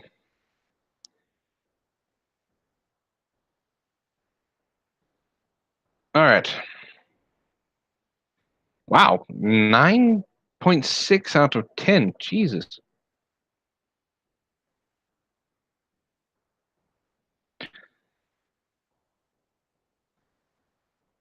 All right. So Moondoggy has suggested tinnitus from Creepypasta. And if anyone knows Moondoggy on Discord, this is going to get pretty bad. All right. Are you guys ready? Here we go. Oh, it's a journal entry. Okay, the Journal of Dr. Edwin King. Journal entry number 1, day 1, time 0700 hours.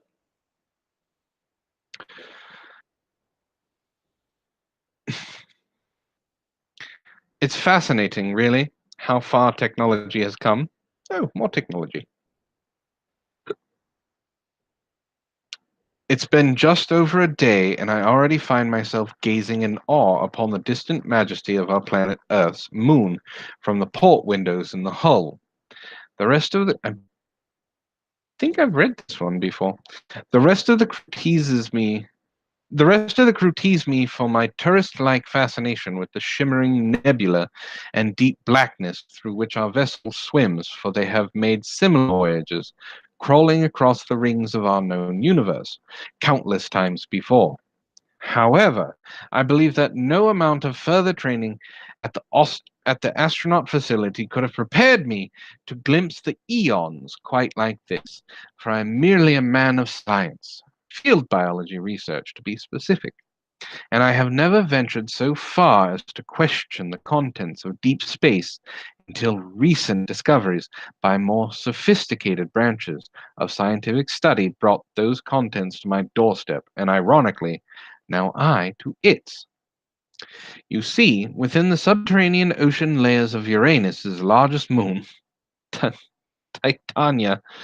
I know it's not laughing matter, but it's Uranus. It's always funny.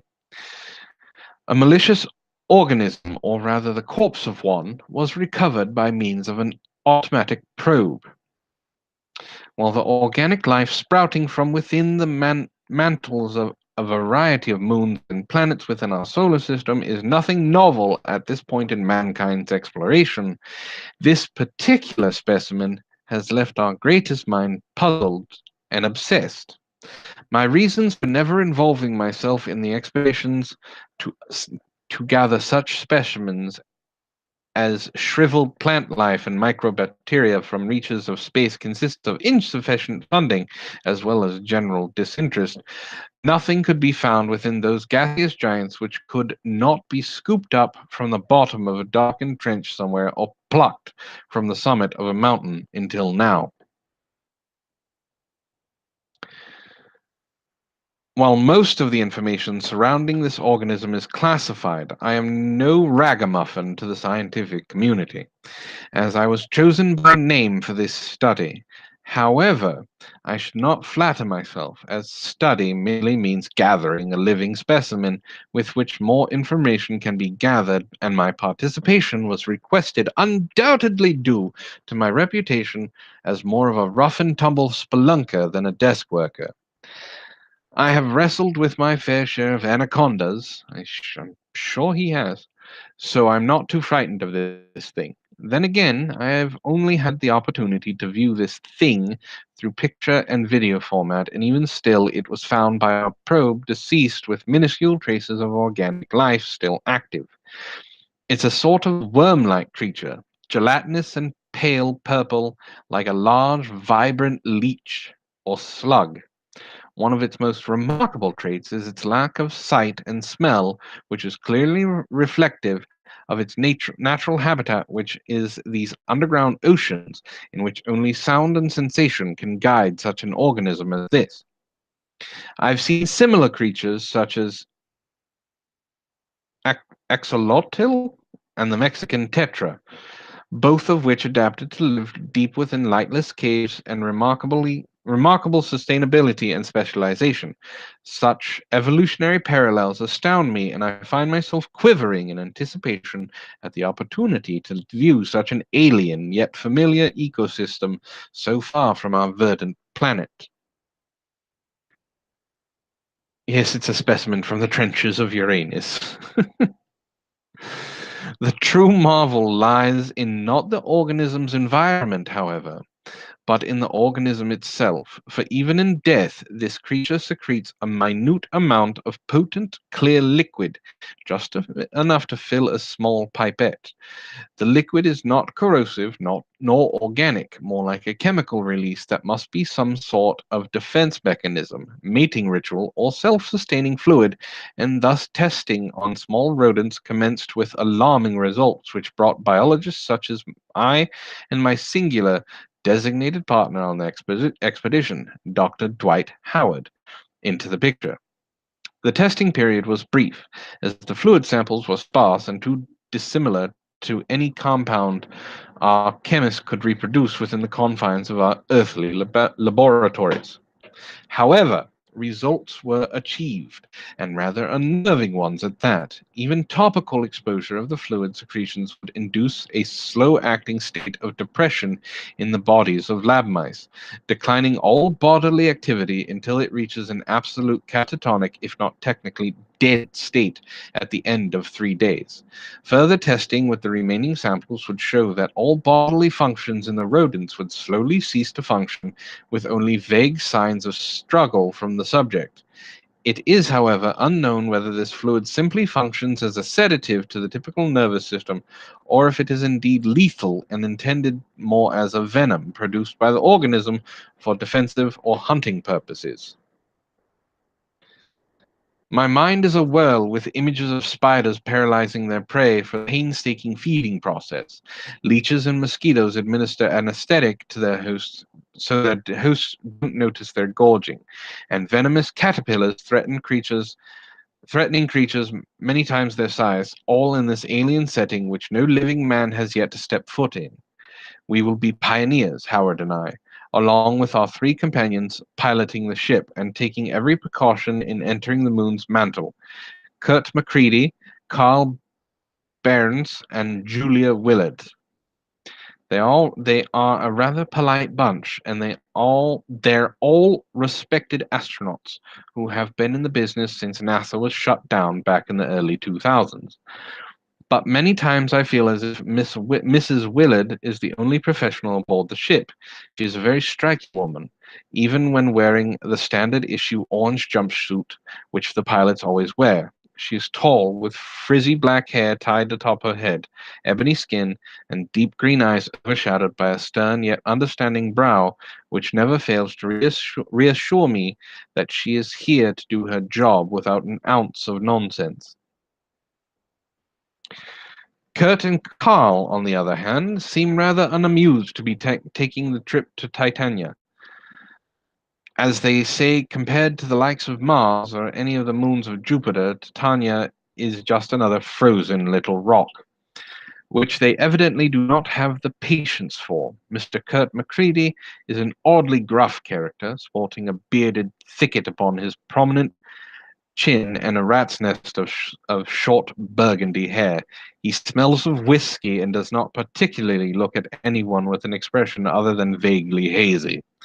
But he has a firm handshake and took us off the ground without any issue, so I'm inclined to place my trust in his training. Mr. Carl Burns, however, I have no doubts in. His Viridian jumpsuit is just as decorated with medals as his face is with scars. I would be excited to ask more about how each mark of achievement was earned, be it of flesh or silver. He has a small tuft of black hair atop his head, and a bronze flesh is riddled with protruding veins and defined musculature, however. His expression truly lets you down.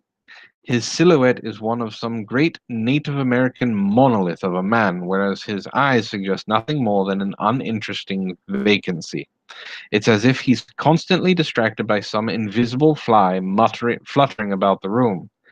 Mrs. Willard, on the other hand, seems interested in the more remote moons and chiefly in the organism itself, which the other pilots seem to ignore for the most part, thinking it is just another organic scrap dragged back by Earth's many probes coming and going by the month.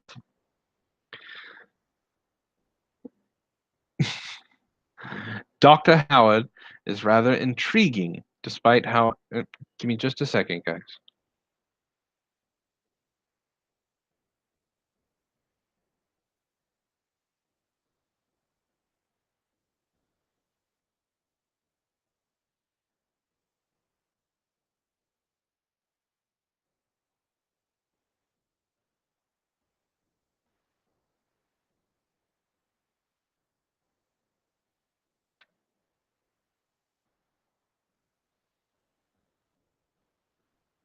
All right. Sorry about that. Back to the story. Dr. Howard is rather intriguing despite how introverted he seems. He's a tall, gangly thing who's shockingly thin, with prominent cheekbones and what seems like a perpetual frown accompanied by a skeptical, arched eyebrow which rarely falters. His skin is pale in contrast with a black dress shirt which he enjoys sporting when not forced to wear his jumpsuit, which is also black. He's a bit eclectic, but he's very intelligent, despite appearing wholly disinterested in the crew and the expedition itself. Whenever our small talk wanders to the organism which has brought us together, he becomes very animated in vocalizing his findings, which seem to perpetuate as the hours go by. How's it going, King? Was still close enough to Earth to receive a communication feed which Dr. Howard seems to indulge in most of the time, as he demands constant updates on the status of the current tests so he may know what to look for. So far, both he and all of Earth's finest minds are not completely sure what to make of this anomalous creature, making progress only through suspicion and hypothesis. I should enjoy this time, however. My role does not quite begin until we reach the planet itself, at which point I will be conducting the act of tracking down and gathering a live specimen, and thus I have plenty of days ahead of me which will consist of stargazing and reminiscing, so I expect to be writing again soon within the next day or so. One more thing. Just something that has been bothering me lately, though I do not consider myself an anxious person, and I have never been one to turn down an opportunity to further the cause of modern science at risk of my own health. There's something that Kurt said over our first lunch together.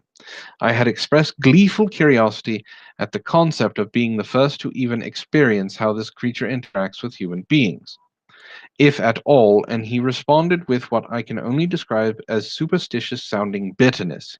He said, I respect your enthusiasm, but we're just the next in what will probably be a long queue of guinea pigs. Those dead rats are the facility at the facility were like the first men to drink anthrax.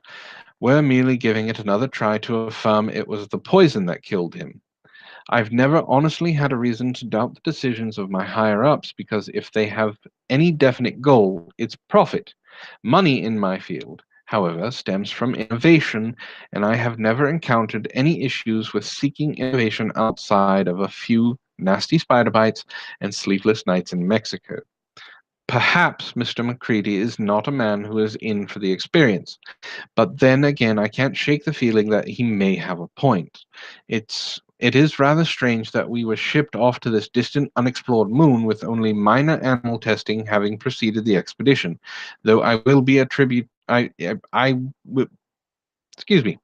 Though I'd be willing to attribute that to a budgeted time frame. We'll update soon with any further information from Earth and all my crewmates. King, signed King.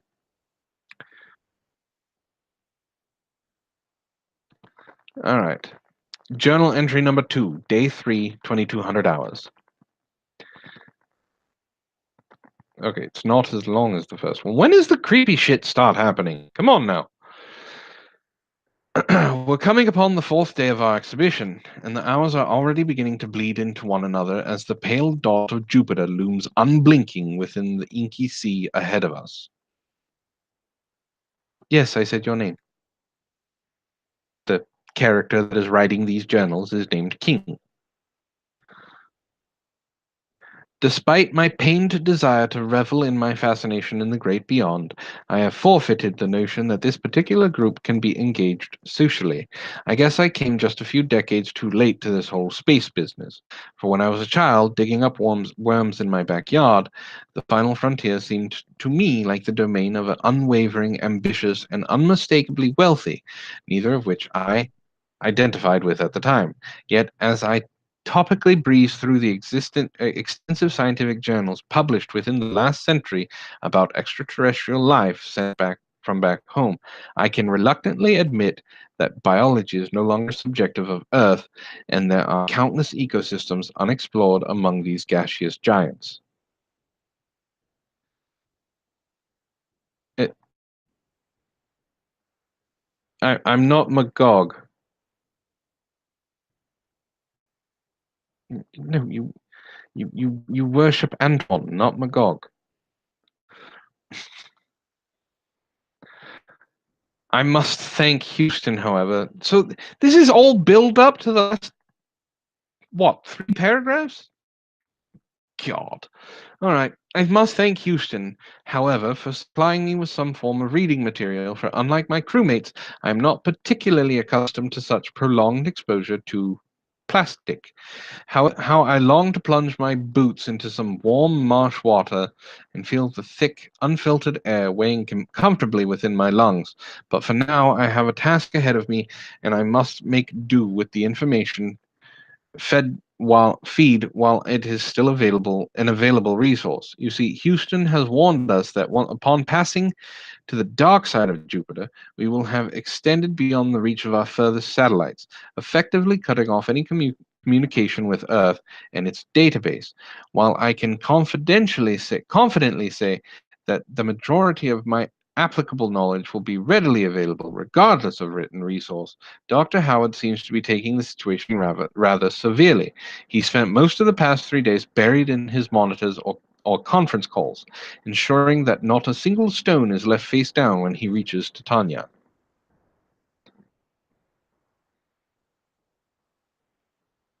While I'm mostly feigning busy work to seem at least slightly useful in the time of anticipation, I have learned quite a few interesting things about what organic life has been found on the likes of Mars and Saturn. Specimens have ranged from fragile microbes, alive for mere minutes before dissolving ferociously, to vague plant like I'm not saying that word, matter which crumbles into dust when exposed to oxygen, but they all seem to retain similar characteristics. Chemical reactions which seem inexplicable yet similar to various processes found within our planet's atmosphere. For example, one Dr. Percival Burroughs wrote a rather dull yet undeniable informative journal exploring the interactions of a strange organic metal found within the mantle of Saturn with human skin cells. Extensive experimentation beginning with swabs of the skin cells and concluding ethically with the active exposure to the flesh of a living human consistently displayed a violent reaction similar to some kind of hyper-accelerated lead poisoning. Now, I could not tell you what use mankind would have with a rock which can wreak prolonged mental destruction upon those in contact with it, but I do hope we can manage to keep it out of the hands of the military.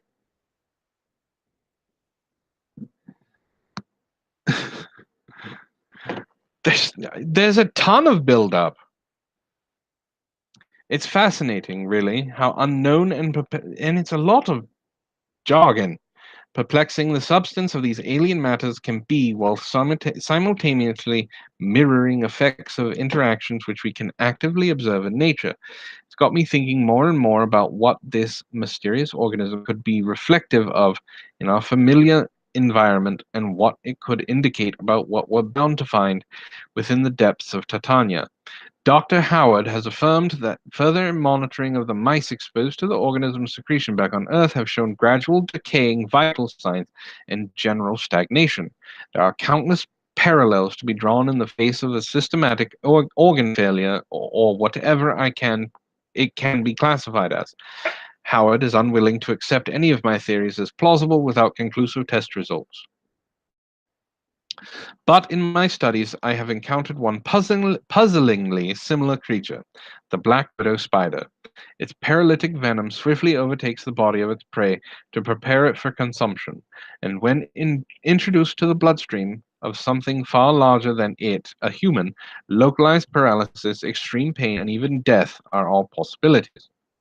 While it is a frightening prospect that we may be chasing some sort of extraterrestrial killer leech, the suggestion is merely incipient, and as of right now, we do not know nearly enough about the current test subjects to make any surefire conclusions about the effects of the organism's fluid.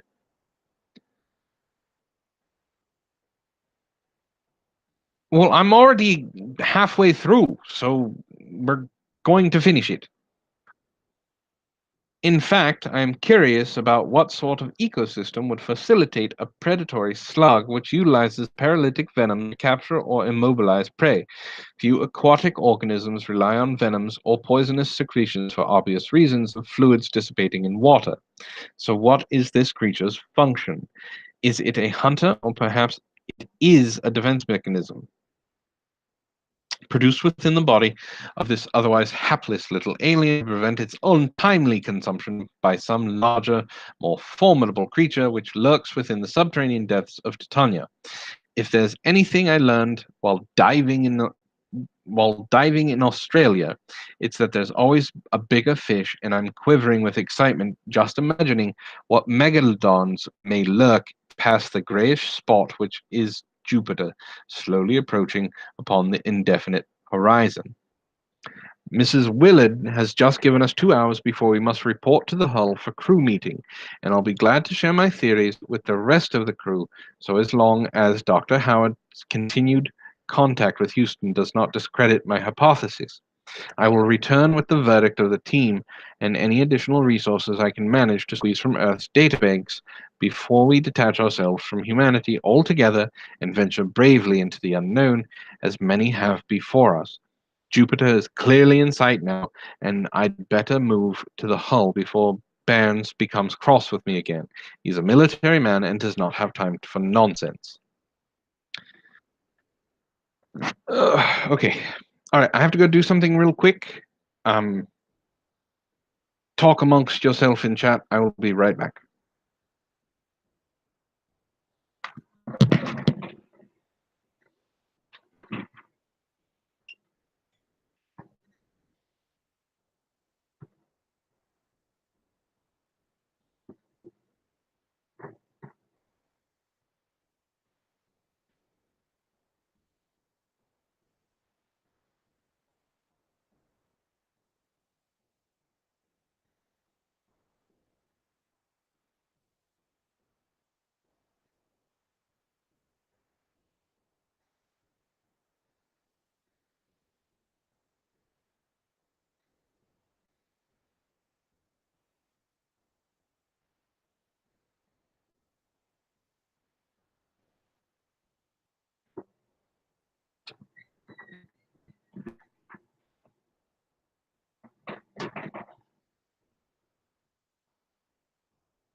No, I had to go do something. I'm here. Okay.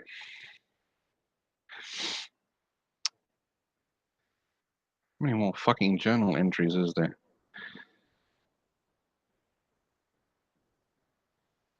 Oh Jesus Christ. Okay, I'm good. There's so much more. there, I'm no, no. It's Moondoggy. I'm sorry. It's so boring.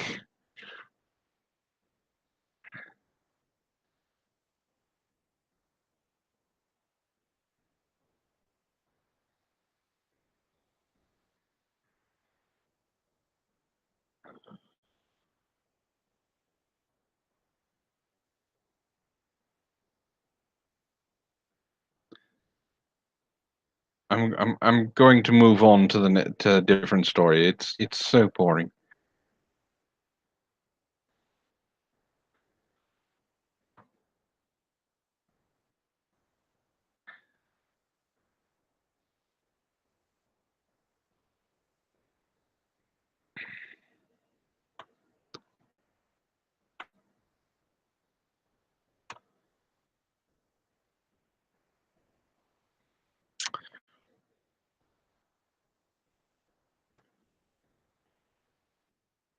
I'm going to move on to this Russian sleep experiment thing. This one I think I have read. All right, the Russian sleep experiment. I have read this one. Okay.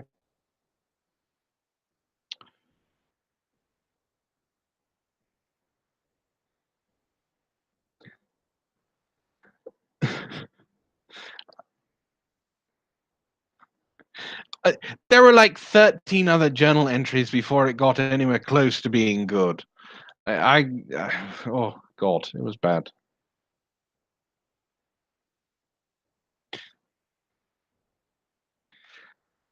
All right, here we go. The Russian sleep experiment. This one says it's only going to take about 8 minutes. I've read this one before. This one is creepy as hell to think about. All right.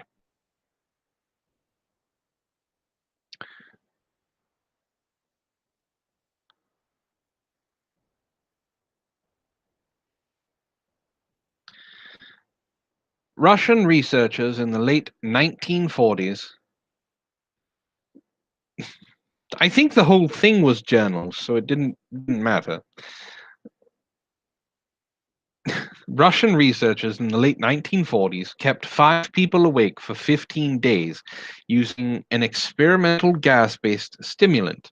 They were kept in a sealed environment to carefully monitor their oxygen intake so the gas didn't kill them, since it was toxic in high concentrations. This was before closed-circuit cameras, so they had only microphones and 5-inch thick glass porthole-sized windows into the chamber to monitor them. The chamber was stocked with books, cots to sleep but having no bedding, running water, and toilet, and enough dried food to last all 5 for over a month. The test subjects were political prisoners deemed enemies of the state during World War II. Everything was fine for the first 5 days. The subjects hardly complained, having been promised, falsely, that they would be freed if they submitted to the test and did not sleep for 30 days. Their conversations and activities were monitored, and it was noted that they continued to talk about increasingly traumatic incidents in their past, and the general tone of their conversations took on a darker aspect after the 4-day mark. After 5 days, they started to complain about the circumstances and events that led them to where they were and started to demonstrate severe paranoia. They stopped talking to each other and began alternately whispering to the microphones and one-way mirrored portholes. Oddly, they all seemed to think that they could win the trust of the experimenters by turning over their comrades, the other subjects in captivity, with them. At first, the researchers suspected this was an effect of the gas itself. After 9 days, the first of them started screaming. He ran the length of the chamber repeatedly, yelling at the top of his lungs for 3 hours straight. He continued attempting to scream, but was only able to produce occasional squeaks. The researchers postulated that he had physically torn his vocal cords. The most surprising thing about this behavior is how the other captives reacted to it, or rather, didn't react to it. They continued whispering to the microphones until the second of the captives started to scream. The 2 non-screaming captives took the book took the books apart, smeared the pages page after page with their own feces, and pasted them calmly over the glass portholes. The screaming promptly stopped. So did the whispering to the microphones. After 3 more days passed, the researchers checked the microphones hourly to make sure they were working, since they thought it impossible that no sound could be coming from with 5 people inside. The oxygen consumption in the chamber indicated that all 5 must still be alive. In fact, it was the amount of oxygen 5 people would consume at the very heavy level of strenuous exercise. On the morning of the 14th day, the researchers did something they would not do to get a reaction from the captives. They used the intercom inside the chamber, hoping to provoke any response from the captives that they were afraid were either dead or vegetables. They announced, "We are opening the chamber to test the microphone set. Step away from the door, lie flat on the floor, or you will be shot. Compliance will earn you one of you your immediate freedom." To their surprise, they heard a single phrase in a calm voice response: "We no longer want to be freed." Debate That's creepy. Debate broke out among the researchers and the military forces funding the research. Unable to provoke more response using the intercom, it was finally decided to open the chamber at midnight on the 15th day. The chamber was flushed of the stimulant gas and filled with fresh air, and immediately voices from the microphones began to object. 3 different voices began begging, as if pleading for their life of loved ones, to turn the gas back on. The chamber was opened, and the soldiers sent in to retrieve the test subjects. They began to scream louder than ever, and so did the soldiers when they saw what was inside. 4 of the 5 subjects were still alive, although no one could rightly call the state of that any of them in life. The food rations past day 5 had not been so much as touched. There were chunks of meat from the dead test subject's thigh and chest stuffed into the drain in the center of the chamber, blocking the drain and allowing 4 inches of water to accumulate on the floor. Precisely how much of the water on the floor was actually blood was never determined. All 4 surviving test subjects also had large portions of muscle and skin torn away from their bodies.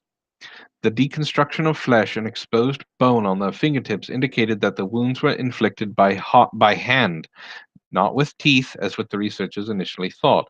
Closer examination of the position and angles of the wounds indicated that most, if not all of them, were self-inflicted.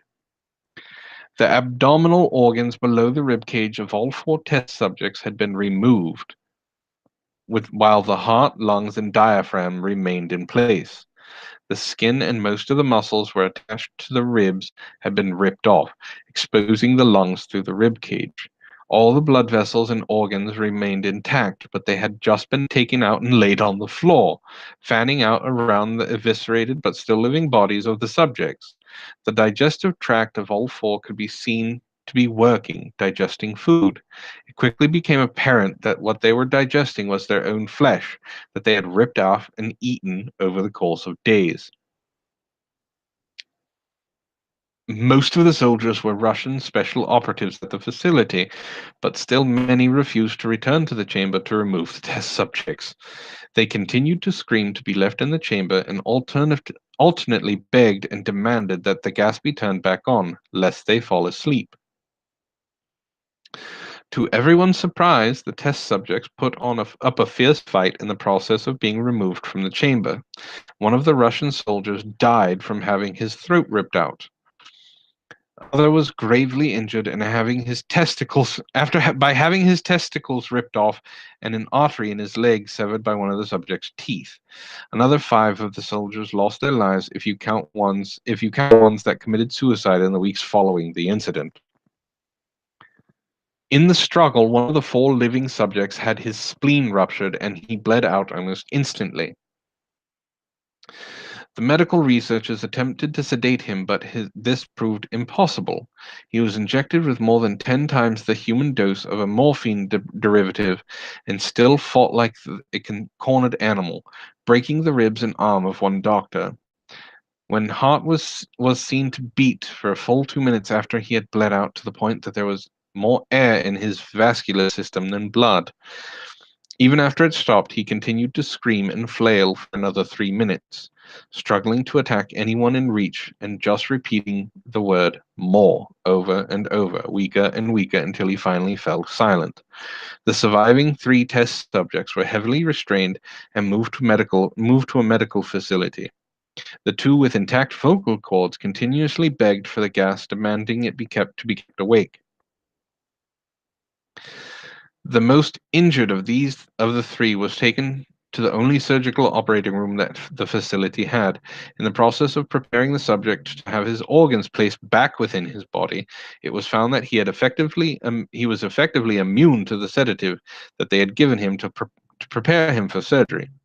He fought furiously against his restraints when the anesthetic gas was brought out to put him under. He managed to tear most of the way through a 4-inch wide leather strap on one wrist, even through the weight of a 200-pound soldier holding that wrist as well. It took only little more anesthetic than normal to put him under, and the instant his eyelids fluttered closed, his heart stopped. In the autopsy of the test subject that died on the operating table, it was found that his blood had triple the normal level of oxygen.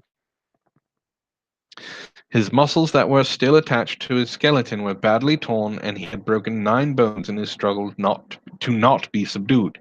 Most of them were from the force of his own muscles had exerted on them. The second survivor had the first of the group of 5 to start screaming. His vocal cords destroyed, he was unable to beg or object to surgery, and he only reacted by shaking his head violently in disapproval when the anesthetic gas was brought near him. He shook his head when someone suggested, reluctantly, they try the surgery without anesthetic, and did not react for the entire 6-hour procedure of replacing his abdominal organs and attempting to cover them with what remained of his skin. The surgeon presiding stated repeatedly that it should be medically possible for the patient. It should be medically possible for the patient to still be alive. One terrified nurse assisting the surgery stated that she had seen the patient's mouth curl into a smile several times whenever whenever his eyes met hers. When the surgery ended, the subject looked at the surgeon and began to wheeze loudly, attempting to talk while struggling. Assuming this must be something of drastic importance, the surgeon had a pen and pad fetched so the patient could write his message. It was simple: keep cutting. The other 2 test subjects were given the same surgery, both without anesthetic as well, although they had to be injected with a paralytic for the duration of the operation. The surgeon found it impossible to perform the operation while the patients laughed continuously. Once paralyzed, the subject could only follow the attending researchers with their eyes. The paralytic cleared their system in an abnormally short period of time, and they were soon trying to escape their bonds. The moment they could speak, they were again asking for the stimulant gas. The researchers tried asking why they had injured themselves, why they had ripped out their own guts, and why they wanted to be given the gas again. Only one response was given: I must remain awake. All 3 subjects' restraints were reinforced, and they were placed back into the chamber, awaiting determination as to what should be done with them. The researchers, facing the wrath of their military benefactors for having failed the stated goals of the project, considered euthanizing the surviving subjects. The commanding officer, an ex-KGB instead saw potential and wanted to see what would happen if they were put back on the gas. The researchers strongly objected, but were overruled. In preparation for being sealed in the chamber again, the subjects were connected to an EEG monitor and had their restraints padded for long-term confinement. To everyone's surprise, all 3 stopped struggling the moment it was let slip that they were going back on the gas. It was obvious that at this point all 3 were putting up a great struggle to stay awake. One subject that could speak was humming loudly and continuously. The mute subject was straining his legs against the leather bonds with all his might, first left, then right, then left again for something to focus on. The remaining subject was holding his head off his pillow and blinking rapidly. Having been the first to be wired to the EEG, most of the researchers were monitoring his brainwaves in surprise. They were normal most of the time, but sometimes flatlined inexplicably. It looked as if he were repeatedly suffering brain death before returning to normal. As they focused on paper scrolling out of the Bravewayne monitor, only one nurse saw his eyes slip shut at the same moment that his head hit the pillow. His brainwaves immediately changed to that of deep sleep, then flatlined for the last time, and his heart simultaneously stopped. The only remaining subject that could speak started screaming to be sealed in now. His brainwaves showed the same flat lines as one who had just died from falling asleep. The commander gave the order to seal the chamber with both subjects inside, as well as 3 researchers. One of the named 3 immediately drew his gun and shot the commander point blank between the eyes, then turned the gun on the mute subject and blew his brains out as well. He pointed the gun at the remaining subject, still restrained to a bed, as the remaining members of the medical and research team fled the room. I won't be locked in here with these things, not with you. He screamed at the man strapped to the table. What are you? He demanded. I must know. The subject smiled. Have you forgotten so easily? The subject asked. We are you. We are the madness that lurks within you, beginning begging to be free every moment in your deepest animal mind. We are what you hide from in your beds every night. We are what you sedate into silence and paralysis when you go into the nocturnal haven where we cannot tread.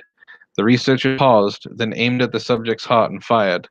The EEG flatlined and the subject weakly choked out, so nearly free. With a creepy fucking image at the end of it.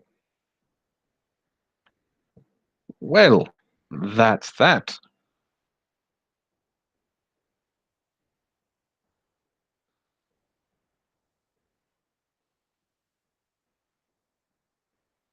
It's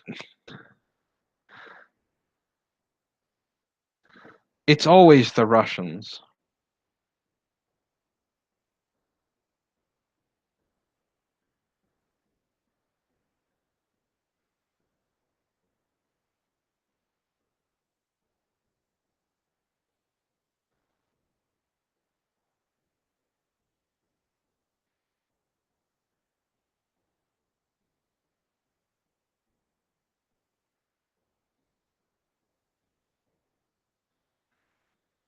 Well, that's probably going to give me nightmares. Happy end. Oh yes, incredibly fucked up. But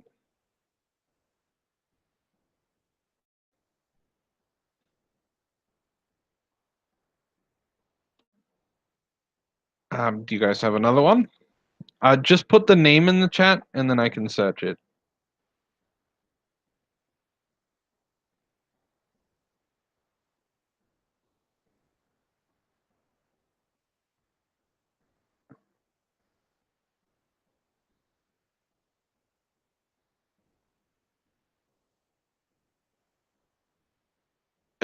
You know what? I'm going to read this one that's on the on. It's called Dave the Ouija board.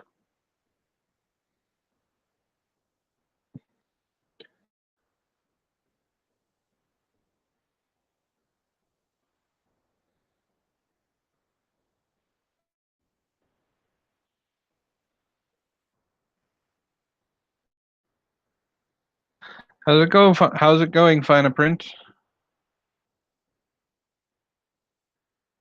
Yes, Dave the Ouija board. I'm going to read that one.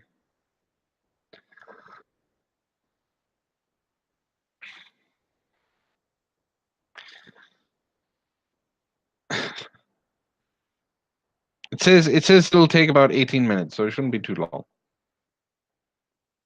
All right.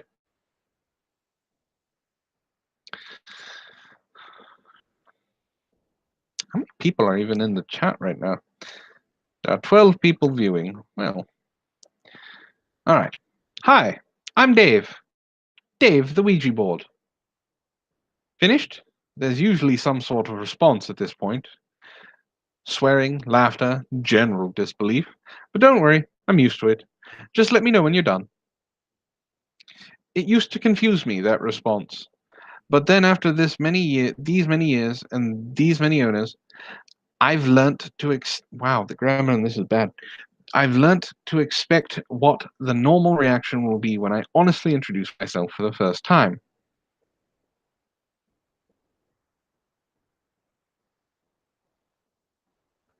I've also learned that going straight into my message won't cause you to listen, and I do have a message to pass on. Don't worry, it's not from a relative or anything like that. It's real, for one thing. Not like the usual spiritualist crap I was unwillingly a part of for so long. I tried voicing my opinion several times, but every time I spelled Fuckoff and multiple variations thereof, I was always assumed to be channeling a serial killer or something. Go figure. I like the humor of this one. I mean, come on. It's easier for you to believe that a person long since turned to dust is swearing at you from beyond the grave, but a physical object with an actual tangible presence trying to voice an opinion you have a problem with. Humanity, sometimes you really embarrass yourselves. Nope, you need some backstory first. A suitable explanation that will at least give you pause. At this point, I'll take a crazy what if over no response at all. After all the rejections I've encountered, you're lucky a piece of worn wood about the size of one of your average board games doesn't get tired of being mocked and disbelieved. Let's face it, though, my options are pretty limited here, and I've got to talk to someone. It's a long shot, but maybe a community of lunatics addicted to scaring the hell out of themselves with online stories will at least be open minded enough to listen. If I had fingers, I'd be crossing them right about now, as time is growing short for all of you. Anyway, I promised you some background, so we might as well start there. Okay, first off, you've got to understand where I come from. Yes, a tree. Ha friggin' ha. I love this story so far. This is great. You quite finished? Right. It's a little more complex than that, though. So try and stay with me on this. No argument from me that my, I guess you'd call it, a body originated from Mother Nature. My consciousness, though, well, that's a little harder to explain. Harder since I only have human viewpoints to work with. Much like one of your politicians, I guess, I'm only as smart as the people around me. Don't blame me for the cynicism. It's as much yours as mine, and by yours I mean the cross section of humanity I've come in contact with over the years. Hang on, I'm getting ahead of myself again. To begin with, ignore what most books or mystics tell you about boards. Trust me on this. I've been through enough spiritual practitioners' hands, true believers, fakers, and all those in between, to know none of them have a true handle on what we boards really are. We are not conduits to another world, I can tell you that much for certain. There is no plane beyond the curtain of death where the long departed exist, breathlessly, both literally and figuratively, waiting for your call. At least, not so far as I've been made aware of, and I've been here a good long while. I guess I first woke up, as you might say, around November 1918. Or, on the general theme of accuracy, it was the first time I remember having a precise thought beyond mere jumbled images and sensations. Although I have no true idea how a baby or young child becomes self aware, I'm going with that as a suitable analogy.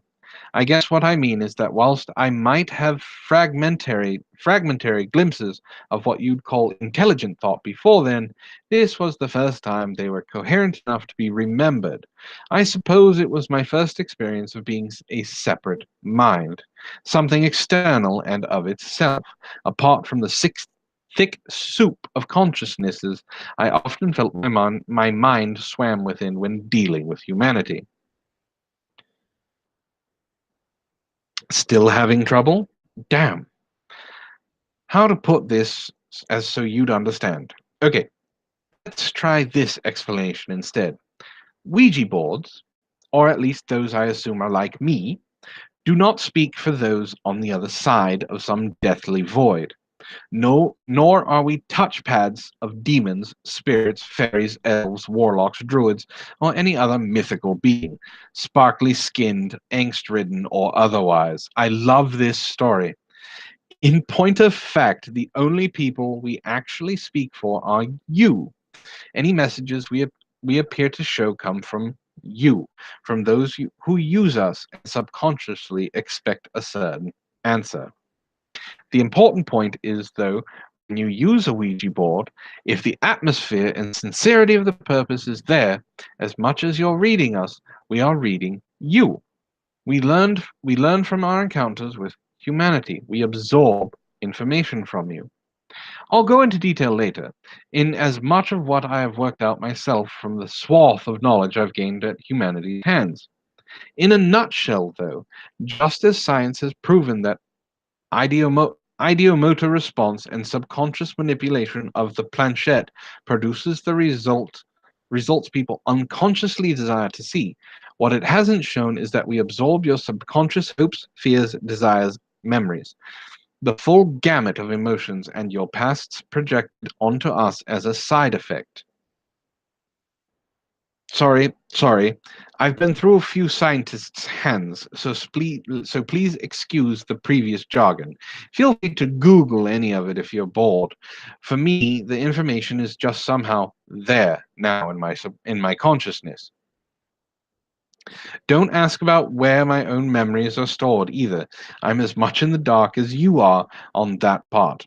Although I have enough theories to fill one of those pseudoscience cable channel TV shows a lot of you seem to delight in: Bigfoot, alien encounters, Atlantis, or whatever. And no, I don't have any proof any of these either. Humans only input human only input, remember? Anyway, add to that emotional overflow the fragments of memory and knowledge that often gets passed along in such a dense bioelectric atmosphere of passionate belief and focused concentration as well. And you can see how a separate, original consciousness could be born from such a wide cross section of ingredients. I've even got what you might describe as senses, although they would be best described as second-hand, taken from memories of my users. I've seen burning sunsets ripple across mirrored seas, heard the cries of exotic birds in the Amazon in an explorer's ear, tasted fine wines in the vineyard of France, cascade cascade across the connoisseur's tongue, smelled freshly mown grass tickle a gardener's nose, and even felt the heat of entwined lovers. No hangovers, no tiredness, no allergies, and no risk of STDs. It's a vicarious existence, I admit, but it's the only one I have. So, much like a growing child, the more interaction and stimulus I receive, the more my own consciousness has developed. At least that's the conclusion I've come to. Remember, much like you, I'm only applying what I've learned from those I've come into contact with. Hence the human viewpoint statement early on. My conclusions are as right or wrong as yours. My answers don't come signed, sealed, and delivered from some all-knowing, infallible source. More's the pity. Explanations done?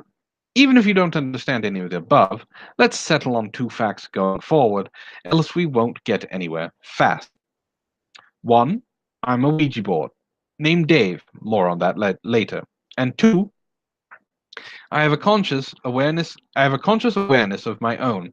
Let's not head down that whole philosophical, metaphysical minefield of what constitutes actual life at this point, shall we? Next obvious background question: my history. So, I first became aware at the very end of World War One, when I actually came into being, or what I used for up to that point is as much a mystery to me as you.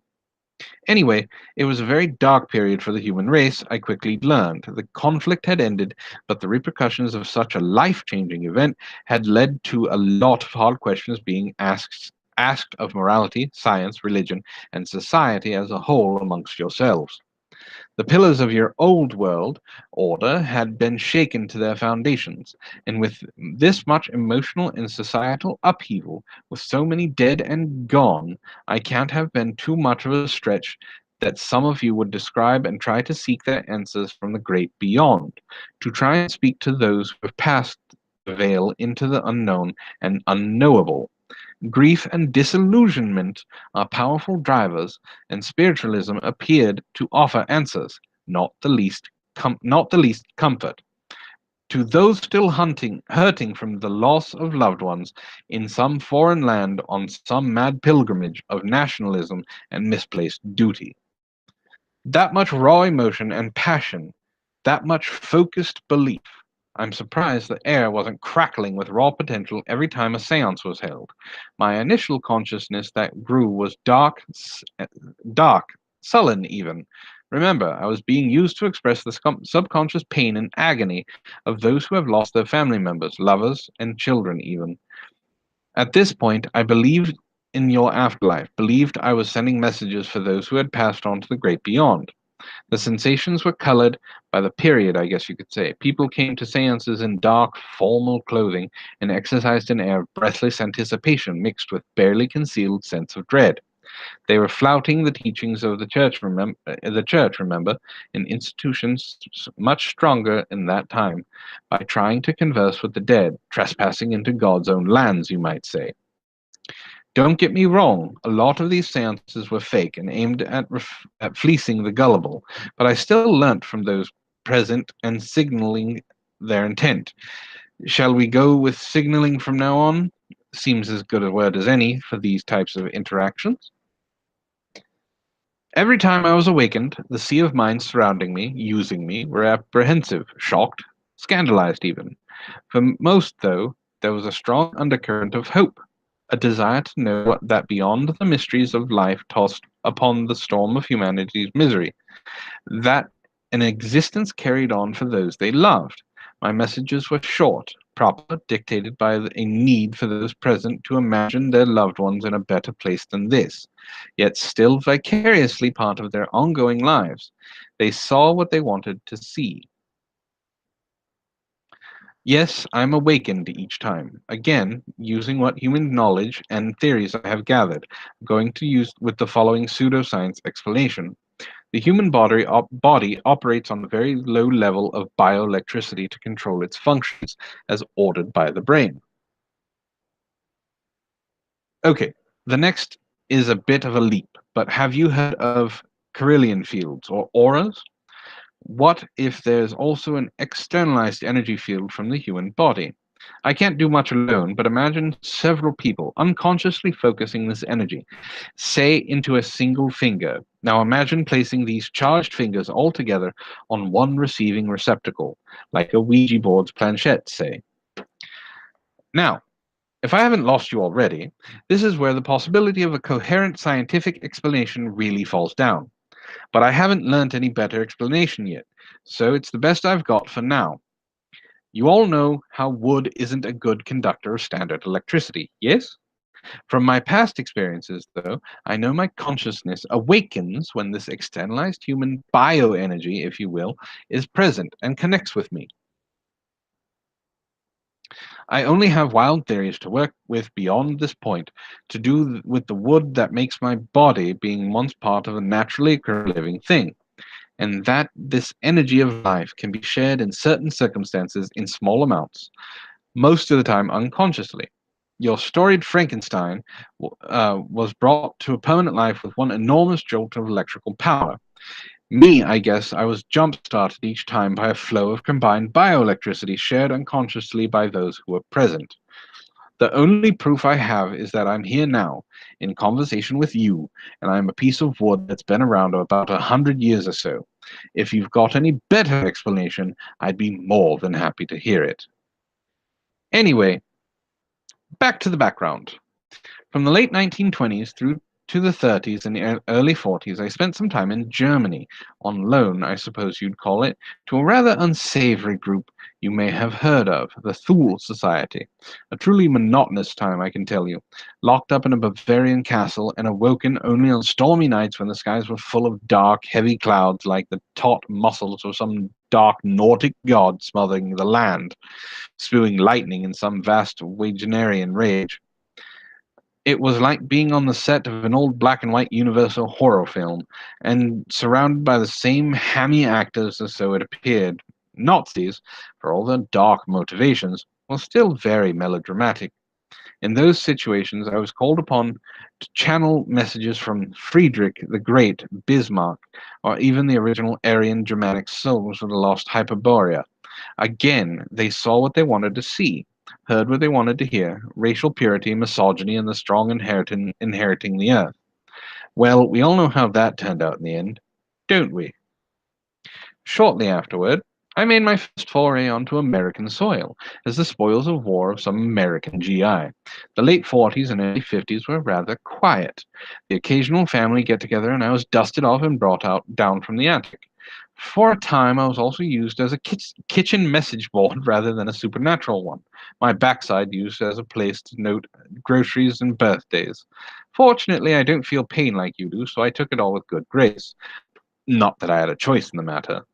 And it meant that I was amongst people again, so the occasional brush of human contact kept me aware and informed. The 60s, though, that was something altogether different. I went to college, sort of.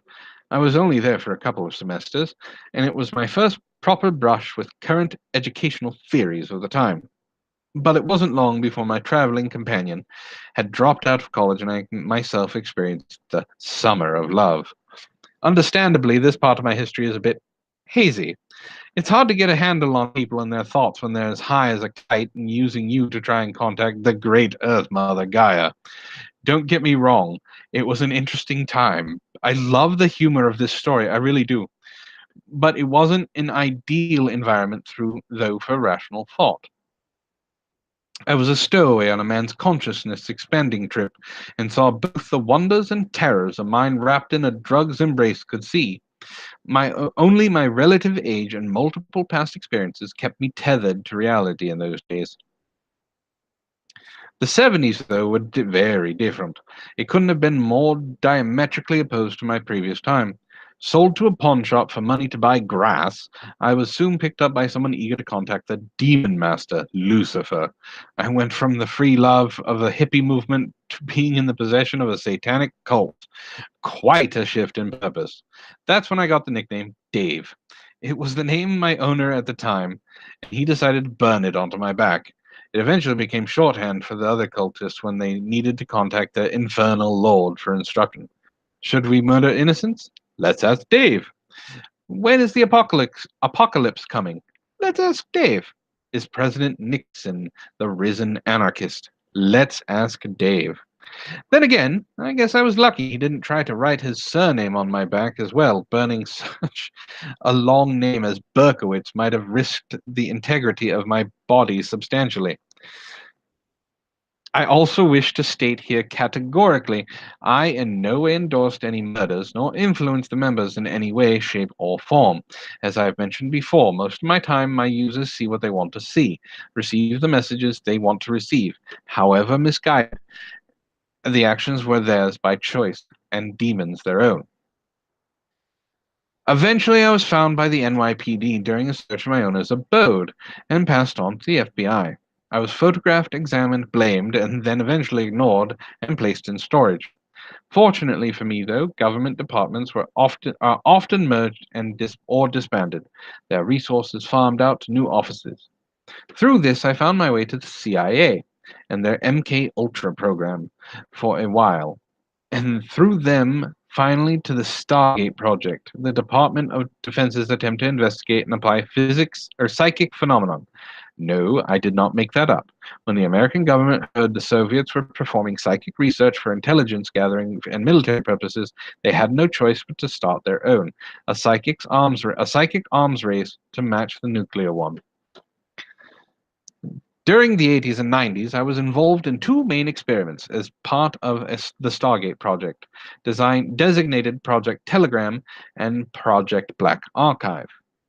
In Project Telegram, I was a small part of a wide range of methods being employed to try and transmit information over vast distances via telepathy. Those psychics employed on the project were given various tools to try and ascend or receive messages from other psychics in remote locations. Sometimes the next room, sometimes the next state, and on few occasions the next continent. The tools available were the usual spiritualist paraphernalia, tarot cards, divination crystals, automatic writing, the whole gamut of psychic communication methods. Plus, of course, me, a Ouija board. To the success of the other methods, I couldn't possibly comment, but for myself, the experiment proved an unmitigated failure. Statistically, it was proven any positive results from my efforts were down to assumptions and guesswork within the minds of my users. How's it going, Bear? A beer? Project Black Archive, though, that was all mine. And with this, I was back on familiar territory. It was the height of the Cold War, remember, and intelligence gathering on the Soviets was their Warsaw Pact and their Warsaw Pact allies was crucial to American forward planning. You could see the thinking behind this project. Spying was a dangerous, expensive, time-consuming, and highly unreliable means of trying to retrieve information. You could skip all of this if you could find a way to question those enemies who had passed on for information. Project Black Archive was the DoD's attempt to interrogate the dead. I'm doing all right, just doing a reading live stream, and we're reading creepypastas right now. Although this one's more comical and humorous. Several psychic mediums were brought in, and my parlor trick was in vogue once more. Names were plucked from the obituaries of lead Soviets from the pages of Pravda, and they attempted to contact them via me. Troop movements, secret bases, launch codes. Excuse me.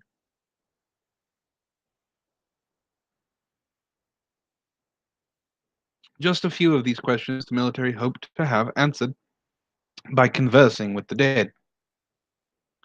They even tried to contact Stalin once, a laughable experiment resulting in some of the wildest claims.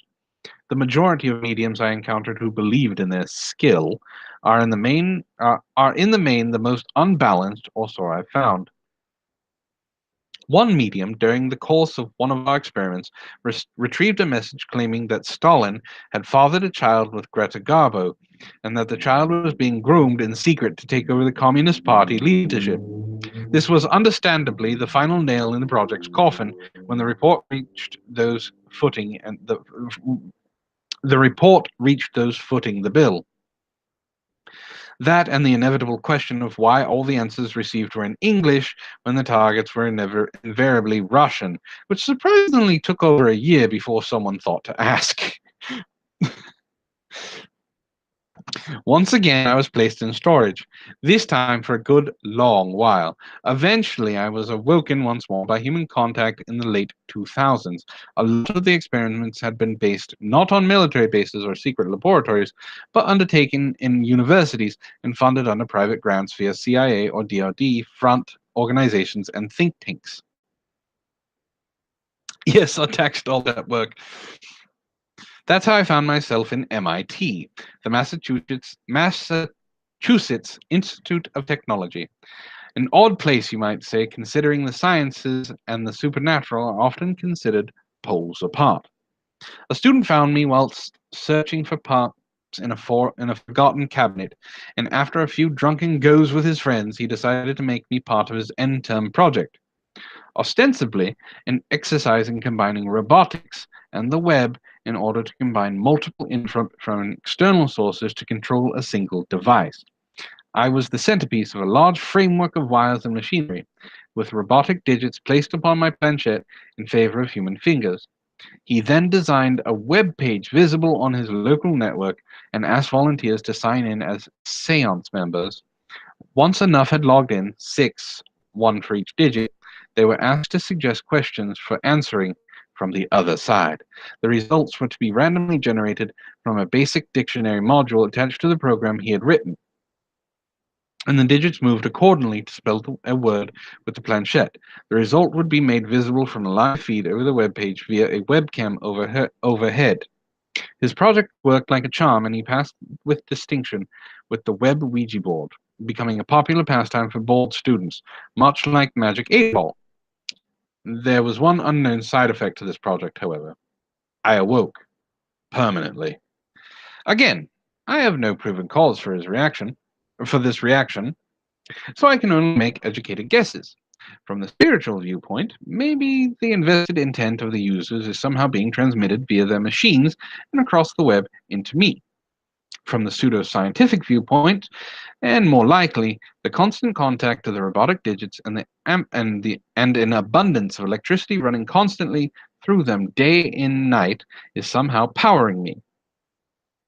I have no definitive answer, but I know my awareness has been awake now for years.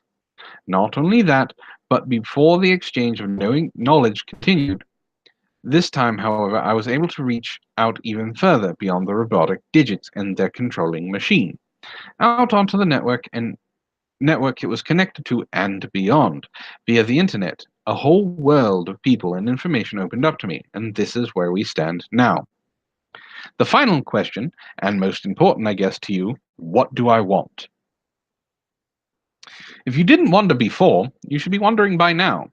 Just why am I talking to you over this wondrous internet? Why have I revealed myself and risked ridicule for what, in human terms and perception, is such a ridiculous story? Well, isn't it obvious? I love humanity. For all your foibles, meanness, and downright idiocy, there's still so much more to admire. Passion, imagination, wonder, joy, it's all there. Not forgetting, of course, without humanity, I would not be here. I am born of you, a consciousness bred from your ongoing voyage into the vast unknown of the future. I still want you around. There's trouble coming, though. Typically, most of you don't have the faintest idea of what it is, or would change your ways even if you did. I guess it's one of those many things that make you all so lovable and so damn exasperating at the same time. Ever, ever heard of the concept known as technological singularity? If you thought the description of my existence was difficult, then this will cause you some additional problems, I'm sure. It's only a theory currently, a Halloween tale told between computer scientists and people who think that Terminator movies should be the New Testament. You've heard of AIs, artificial intelligences? Basically, the creation of machines and software capable of imitating human thought to achieve a goal of its designer. From the basics of Space Invaders to the advanced algorithms used to predict the reaction of the worldwide market and their players, humanity has been experimenting with ways and means of applying the same flexibility and adaptability of the human brain within their software. They've got to the stage now where your scientists are creating learning machines. Software which can adapt their own code to solve problems within a specific and limited set of parameters.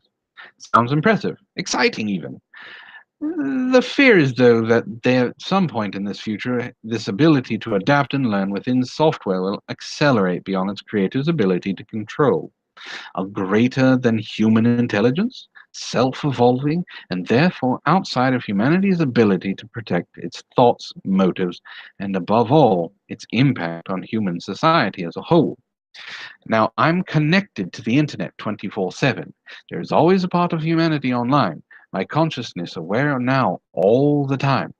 With this much input, this much knowledge, I've begun to see a pattern emerging. It's not there yet, but the signs are growing, accelerating even. Report here, a financial predictive model there, a new advanced gaming AI, faster broadband speeds, enhanced network connectivity, learner and shaper algorithms, so many factors, all heading towards one unexpected result. A critical mass is building. Soon enough, programs will be developing and refining themselves beyond the predictions or control of their creators, seeding themselves throughout the internet before the barn doors can be closed, adapting, creating, learning.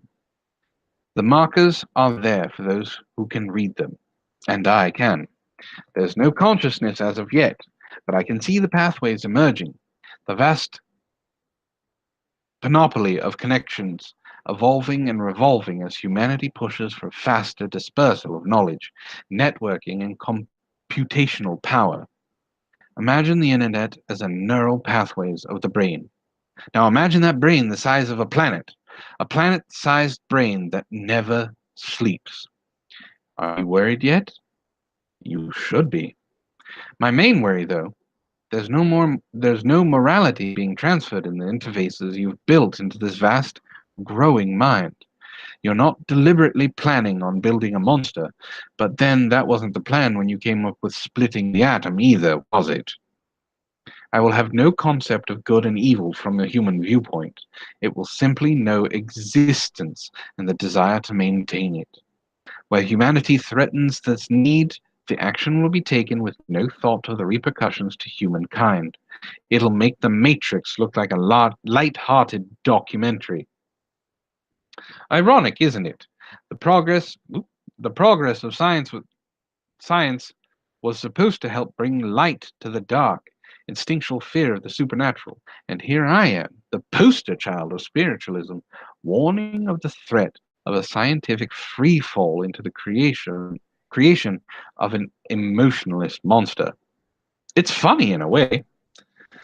So what can you and I do about it? And this is why I'm here now talking to you. Adolf, I work graveyard. I'm off in an hour and 10 minutes. Then I go home and sleep.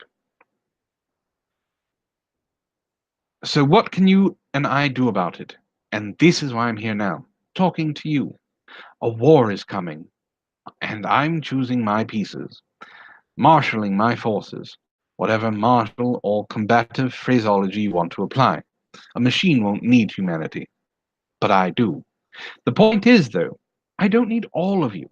Don't get me wrong, I have no overreaching issue with humanity in general, but I need to nip this in the bud before the poisonous creation of yours finally blooms, and its roots run deep. Remember, I can see the patterns emerging throughout your society, and however random, obscure, and sometimes downright petty and sociopathic my actions may appear, I assure you they are in our long-term interest. Well, the majority of you anyway. If a few million have to die here or there, it's disappointing, but necessary. I'm taking it upon myself to make the sacrifices you're unwilling to make. How? I'm connecting to networks across the world, and the people I'm learning from currently are some of the greatest minds in computer science: hackers, programmers, analysts, and engineers. I've learned from them all. Plus, I have an advantage: passwords, stored unencrypted and seared into your memories, all available to me. Pacemakers controlled by Wi-Fi signals, traffic lights, remote drones, air traffic control, citywide power grids, missile silos. Whether individual targets, surgical strikes, or scorched earth, I will do what needs to be done. So what is my message to you specifically then? Well, to be completely honest, I've already given it. Remember, I spent some time in the hands of the MK Ultra project, the CIA's well-funded black book investigation into mind control methods. I've learned an awful lot during this time, and how the human mind can be influenced subliminally through the combination of images and sound. Whilst you've been reading this, there have been subtle fluctuations in screen brightness, your speakers emitting a high-pitched hypnotic tone your own beyond your ability to register. In addition, micro images have been flashed so fast as you scroll that you weren't even consciously aware of being there. Subconsciously, though, instructions have been stored deep in your psyche, awaiting a signal you won't even be aware of. You are my foot soldiers, my weapons, my sleeper agents. When the time comes, when the targets most likely to bring this horrific future about have been identified, those of you best placed to act will be activated and sent on your way, most likely to your deaths. I guess this is an apology then. Dreamers, writers, horror lovers, you've read the stories of evil machines, apocalyptic technology superseding its makers, and yet do nothing. Your inherent belief that is such an eventuality could come to pass has ironically made your minds ideally susceptible to my form of auto-suggestion. Did you know some of you actually secretly long for such a scenario to come about? You may even been helping it along without realizing it, demanding even more autonomy and ability in the machines that surround you. Think then of your sacrifice as somehow balancing the scales for your inaction. Be assured, though, whilst I find your death wasteful, it is all for the greater good, so take some small comfort in that. Who knows? Maybe your family might come to seek a message from you on the other side. I'll be sure to say something profound and moving on your behalf. Respectfully, Dave. I love this story. The humor, the idea behind it, this story was amazing. I loved it. Whoever came, credit to Charmingly Shallow. Oh my God, you are a genius. That was awesome.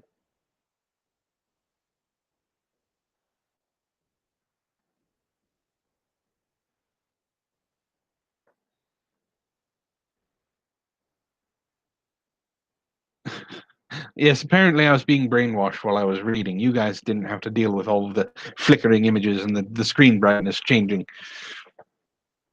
Hold on a second.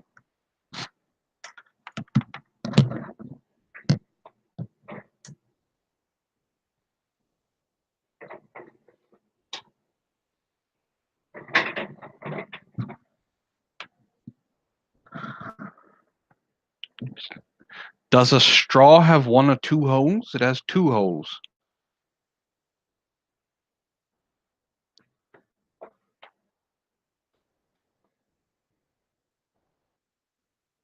That was a great story.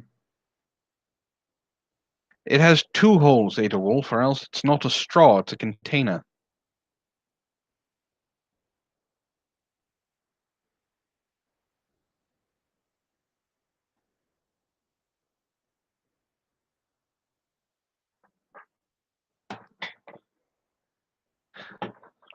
That was that story was the humor behind it's very off-putting, but it was very fun. I loved it.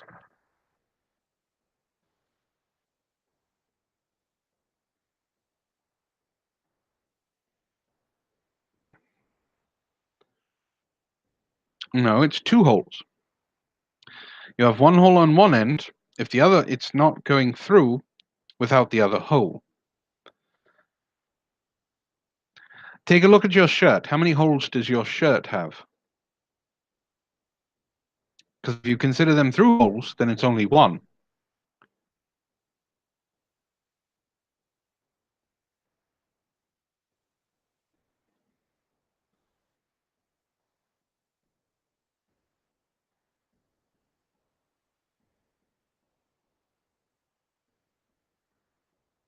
Well, your shirt has more than two holes in it.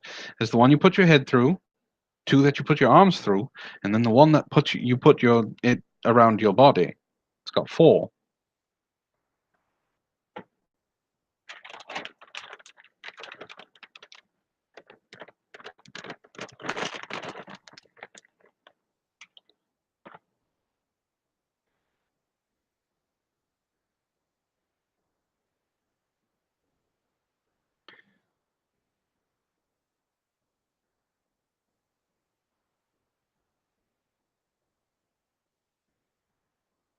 All right.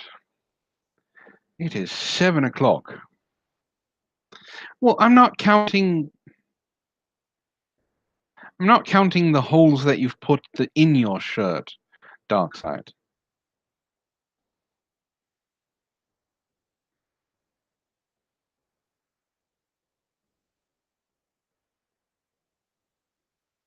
No, but you have the concept of what a shirt is. I don't want to read about hashtag German death camps.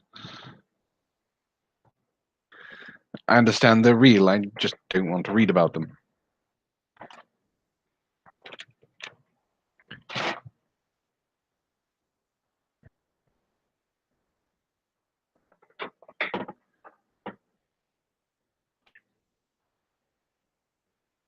Well, if you didn't put any holes in your shirts, then the bugs that live in your apartment or your house or your garage or your car or whatever, they did. Or a cat. I always ended up having holes because of a cat.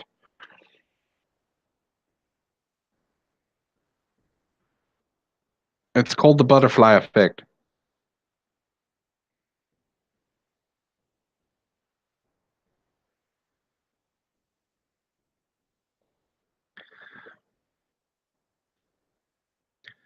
From Germany, huh? Is that where you are, Darkside?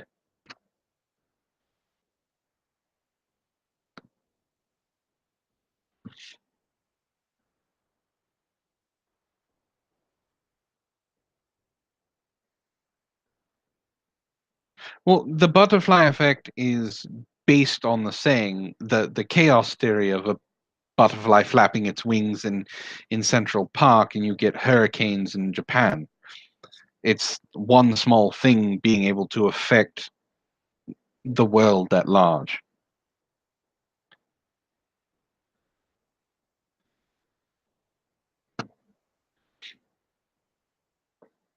Oh, everyone has bugs, Darkside. Don't worry, everyone has bugs.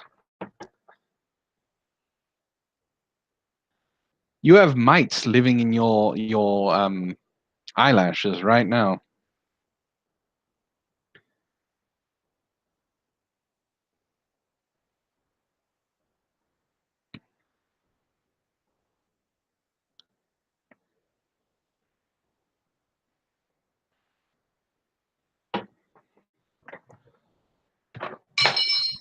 Oh, that happened. Well, all games have bugs.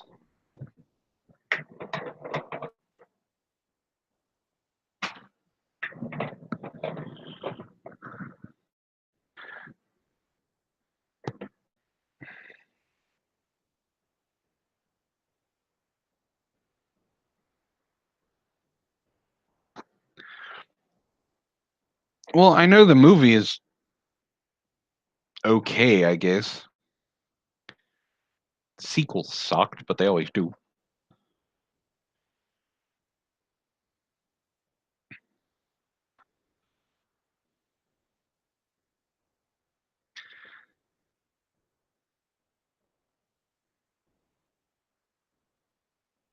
I don't speak kraut.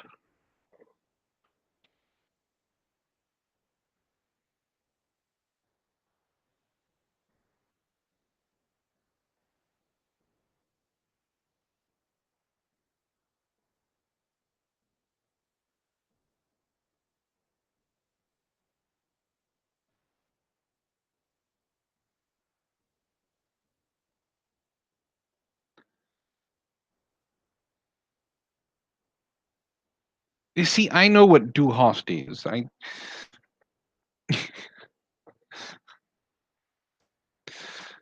have to actually give Rammstein a lot of credit.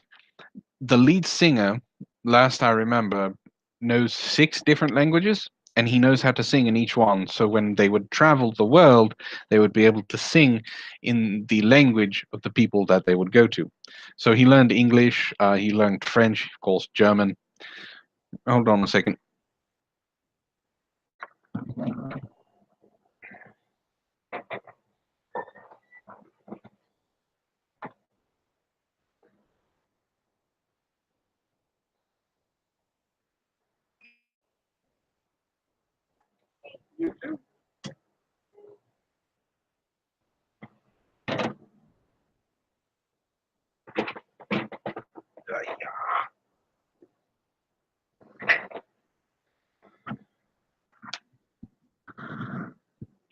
How will I survive the German world domination if I don't speak Kraut? Well, you see, the Germans tried that already, and we kind of slapped them around, so I'm not really worried about it.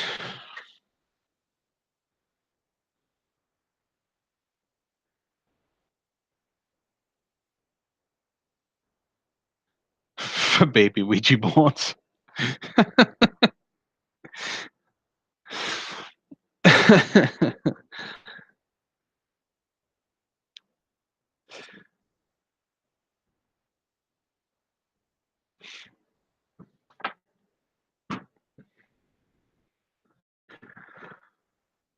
Well, does anyone have anything short that they want me to read? I only got maybe about a half hour.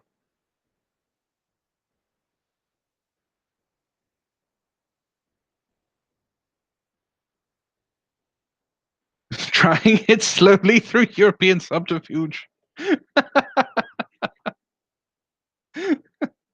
That may work. in in the PC world that we live in as of right now, that actually may work. Because they stay up late and change the wheel.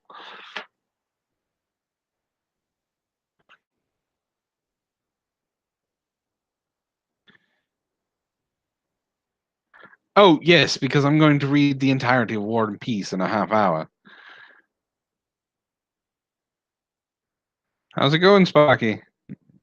16 hours. Not bad. I see you survived the well, the snow, the blizzard.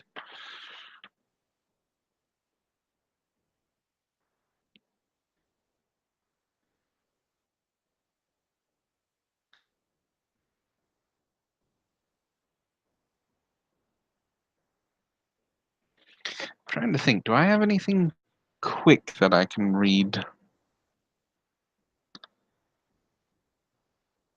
I hope the future is not kebab. Kebabs are boring. They're good, don't get me wrong. Kebabs are delicious, but too many of them, they get boring.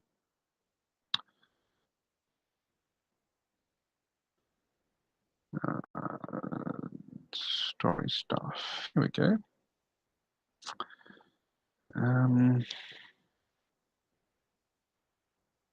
Actually, duties, Devil's Night, Desert Passions. How long is Desert Passions?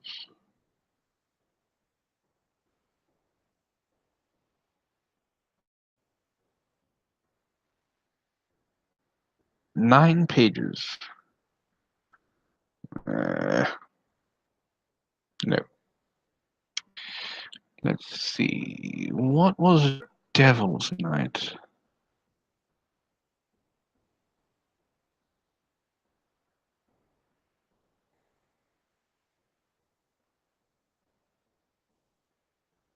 Oh, that's right. Nope, that's a no-go.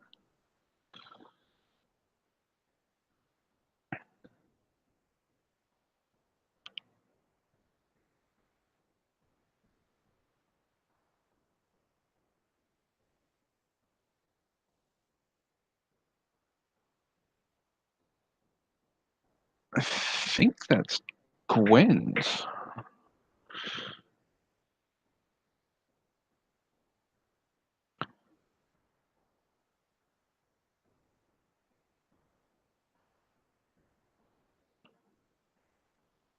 Chicken masala actually sounds really good right about now. I'm starving. I don't really have anything to read, like of my own. I mean, I could read from my actual. I could read. I mean, for those of you who didn't want here for it, I could read it again.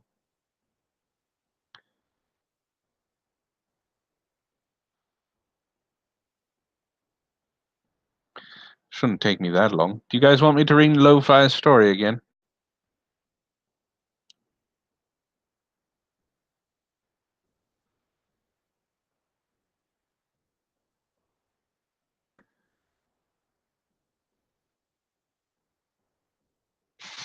Of course you do, Cassie.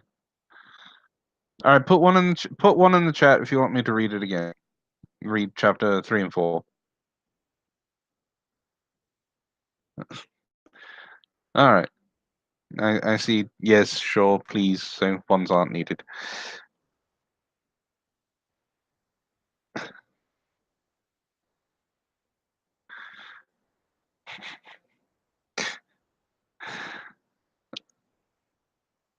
Will I read a short chant for you?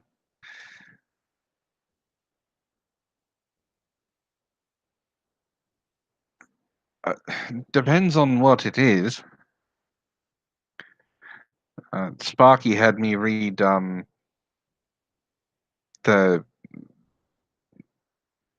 remember the 5th of November thing.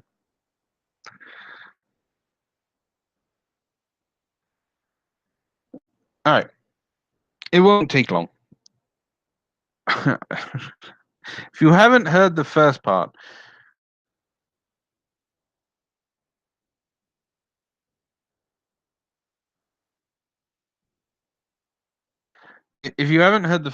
go back to Antwon, the first Antwon Reads live stream, and you will laugh your ass off. All right. Chapter 3.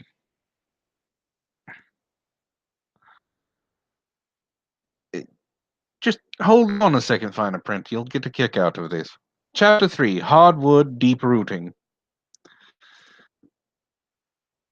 Kelpie was on the way, skipping along singing her song, buttocks delightfully bouncing up and down, up and down, up and down. I know who to get, she said out loud, squeezing her nipples between her grabby sausages, in other words, known as fingers. Cassie, it must be her. For she is awesome, and well, to be frank, I just like the wording of co-pilot Cass, she continued, saying to no one in particular. Kelpie bounced her beautiful bosomed body towards the forest of no returns without valid receipt. What a stupid name. For Cass was a druid, and she had her ways with wood that, in all honesty, as of lately, after her whole hetero magic thing, seemed extremely intriguing to Kelpie. I'm going to be able to read it this time because I've already gotten past some of the stupid stuff. The second she spotted the woods, Kelly had to stop, for drool was free flowing from her mouth and other mouth, which, while being less usable for receiving nutrients, had seen its fair share of oblong, eatable items. She wiped the drool from her lip and scratched her triangle of power. The yeasting was bad due to last night's carrot incident, but alas, she pressed on.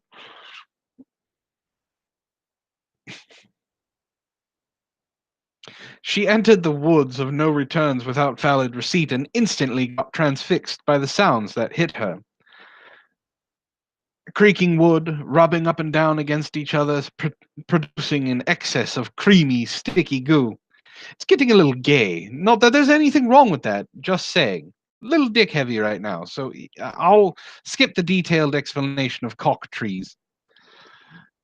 Kelpie was instantly on her knees, screaming in pain. No, wait, pleasure, grabbing her tube of happiness. No, wait, it says rubbing. I'm just going to skip this part. It gets a little graphic.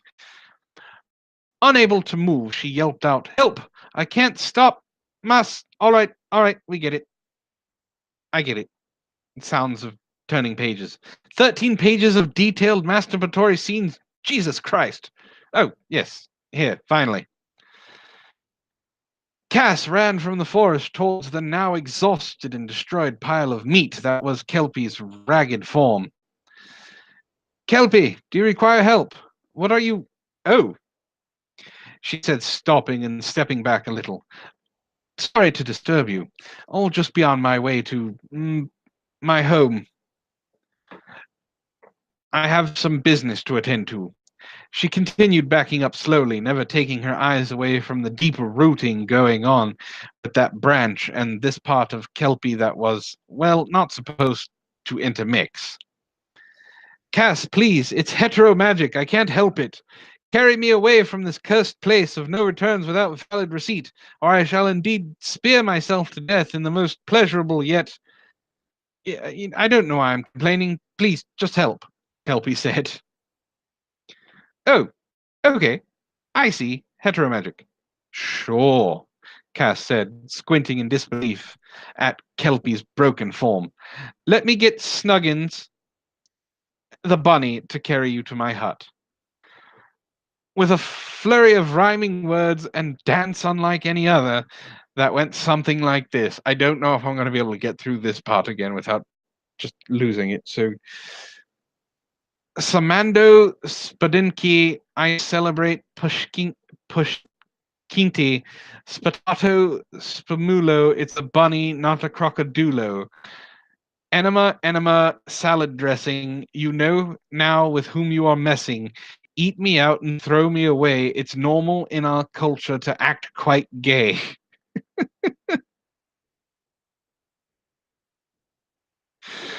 It's so stupid. The dance consisted of grabbing her just stunningly large breasts and bouncing them up and down, slapping herself in the face multiple times, not caring that this was what was required to get the assistance of Snuggings, the bunny. With a loud crash and a whirl followed by a boom, something massive hit the ground from the sky. It was Snuggings, the bunny, in its rotund, scaly glory. Kelpie looked up. That's not a bunny, she said. Cass replied, Shh. No, don't tell him. His name was originally Bracom, and he was a Greg from the clan Steve. But he hit his head, and now he can fly. And he thinks he's a bunny. Kelpie sighed and looked up. Whatever, just get him to carry me to your hut. End of chapter 3. Chapter 4. The Correct Fellatio. It was not long after Kelpie was relaxing in Cass's scarily pink home, Snuggings the bunny having left shortly after. It helped that this was pink. Nothing turned Kelpie on. Well, maybe a tinge when she looked at Cass, but that was normal. There was something about her that. Great, it's turning lesbian now. Moving on. Oh, Kelpie, what brings you to my domain of the wood? Cass asked. Oh, you see, Cass, I need a crew, for I was hit with heteromagic and I crave caucus. So I have been tasked to leave on the terraformer, and I need a crew of 4 besides me. Or 5. I don't quite remember. I can't be asked to look it up in a prior chapter or correct myself. 4 or 5 crew members, so I can spread the world of the Axians, Kelpie replied. Oh, and what does this have to do with me? Cass asked, her nipples perking up in anticipation of the answer. Oh, you were the first person I thought of, because, Kelp replied, stealing a glance at Cass's ginormous boobs that seemed to have grown since the last time we mentioned them a couple lines above. Oh, you're the best doctor in the village, and has been foretold that we are to get a lot of sexually transmitted Disneys at the new planet because of how much rocket juice our abyss flanges shall swallow. I can't say that line with a straight face. It's impossible. Kelpie licked her soft, glistening, meaty, without getting too big lips just perfectly for swallowing objects up to 8 inches with a girth of approximately 3. Oh, Cass said, are we really doing this? Oh, in front of every new sentence? God damn it. I hope you pay me well for this shit. Oh, God fucking damn it. Oh well. Oh, indeed, oh. I see what made you think of me besides the whole doctor thing, Cass asked. Oh, I have a nagging feeling you are one of the girls here that besides me might not be the lawfully required amount of queer, which is 100%. The statistics have shown, and you do live in a forest of sexy wood, and you have a male slave that does your whim when you show him your milk squirters, Kelpie said. It's still so stupid. All right. Oh, I see. Oh, indeed.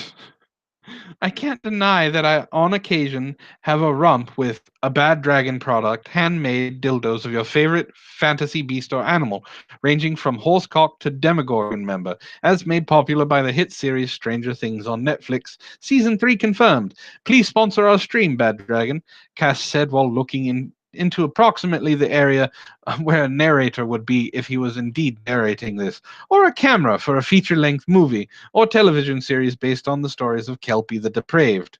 All the while she was lining up just massive toys of every animal and monster known to man.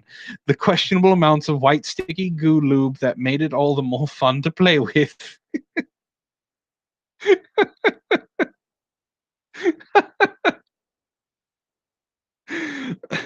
That's it. I'm quitting. This is the worst thing I've ever narrated. I don't care. Give me my pay. I'm out. Out the fuck. I'm out. Fuck this shit. No, don't leave! Lo-Fi yelled out loud as left the recording room. I'll pay double. No, I don't care. It's beneath me. Do you know who I am? The narrator yelled at Lo-Fi in heated anger. Yes, I do. I'm sorry, Lo-Fi said, falling to her knees crying. How could it you could at least get to the part where the right fellatio was explained. Find another narrator. The narrator said, leaving the recording studio and slamming the door behind him. Lo-Fi was distraught, but she was a strong, independent female, so she gathered herself and went out of the room. It was time for a lot of blood. Chapter 5: The Hunt for a New Narrator, narrated by another narrator.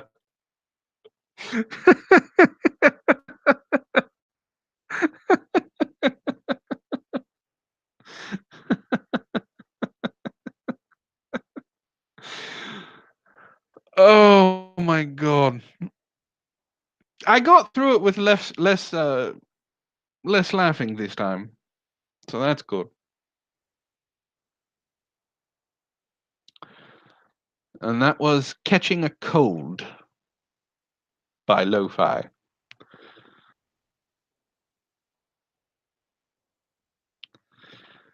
Oh God.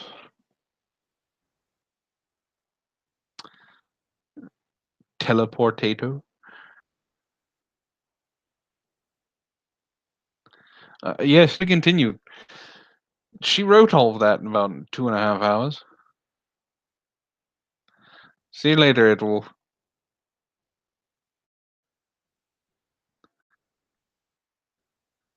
Yes, it's out there. It's out there for the world to listen to.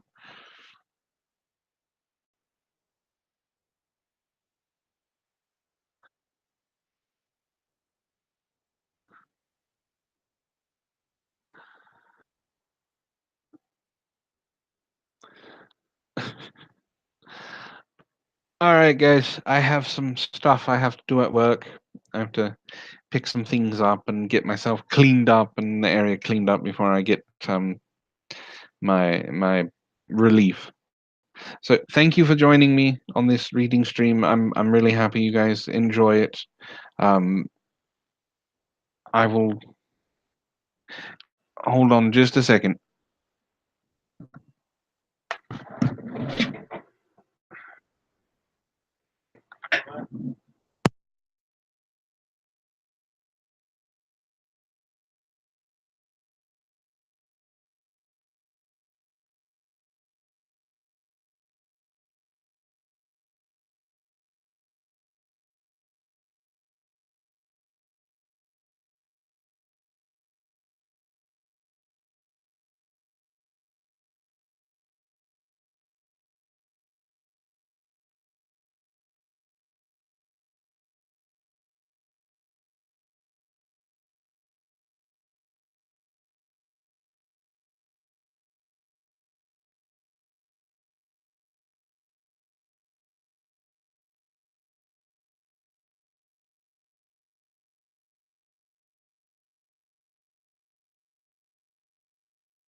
Sorry about that.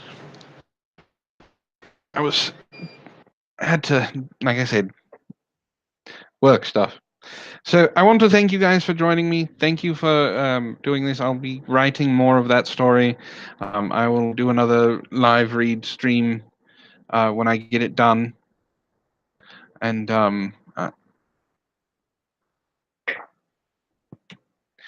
so thank you guys once again. And I hope you all have, well, I hope you all have a wonderful day, evening, lunch, afternoon, whatever. And I will see you guys all later.